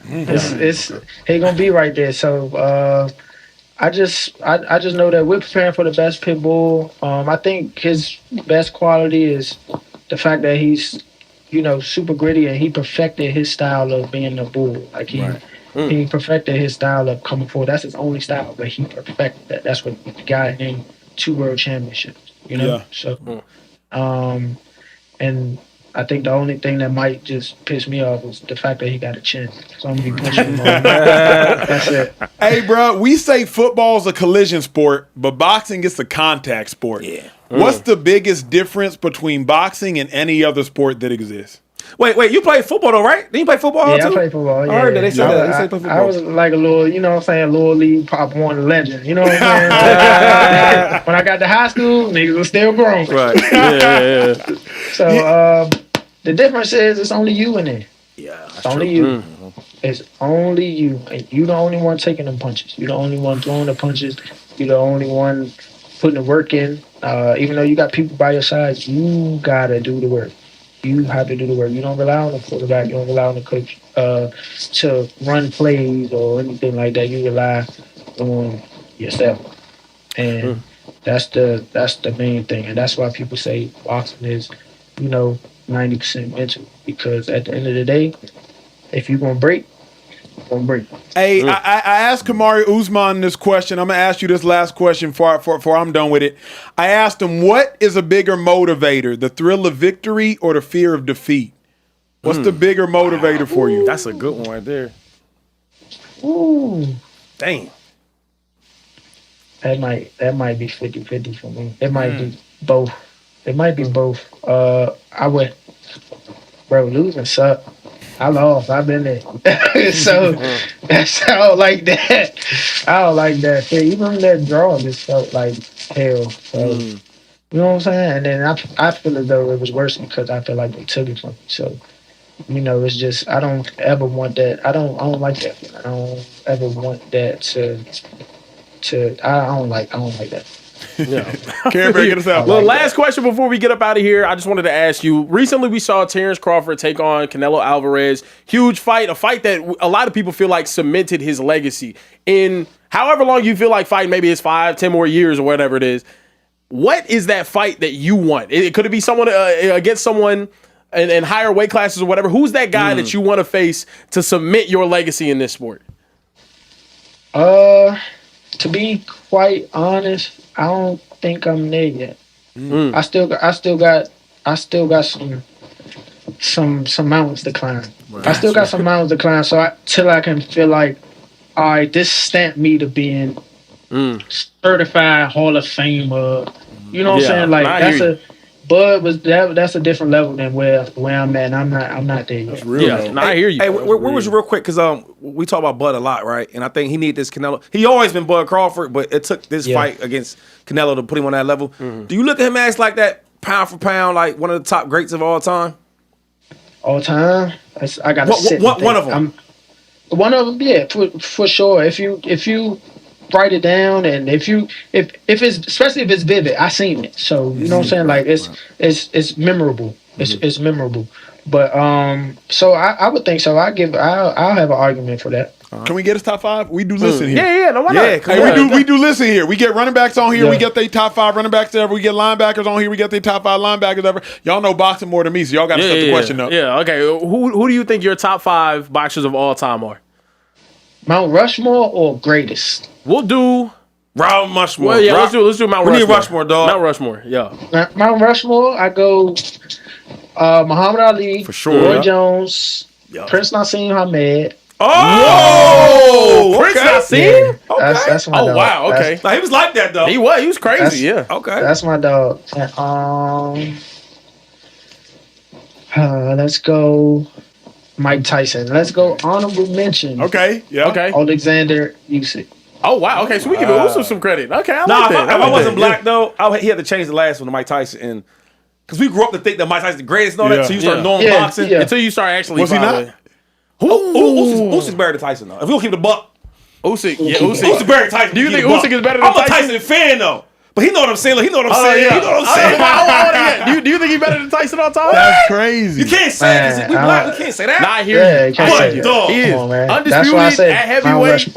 Undisputed at cruiserweight, heavyweight twice. I don't know. Yeah. Mike Tyson legacy Bad. interesting. Hey, But look, so San Antonio, right? San Antonio. San I'm gonna be Antonio. down there. I gotta work. I'm gonna be Yeah, down pull there. up. Exactly. Pull up. Yeah. Pull So up. next weekend, go ahead and tell us about the fight. What you got going on before we get up out of here? Man, December 6th, man, San Antonio, the Spurs Arena. Yep. It's going to go crazy. We got a nice undercard. The main undercard for the pay-per-view is crazy. Shane Mosley Jr. is fighting, what's his name? I forget. The dude he fight is nice. I forget his name. He's nice, though. He can fight.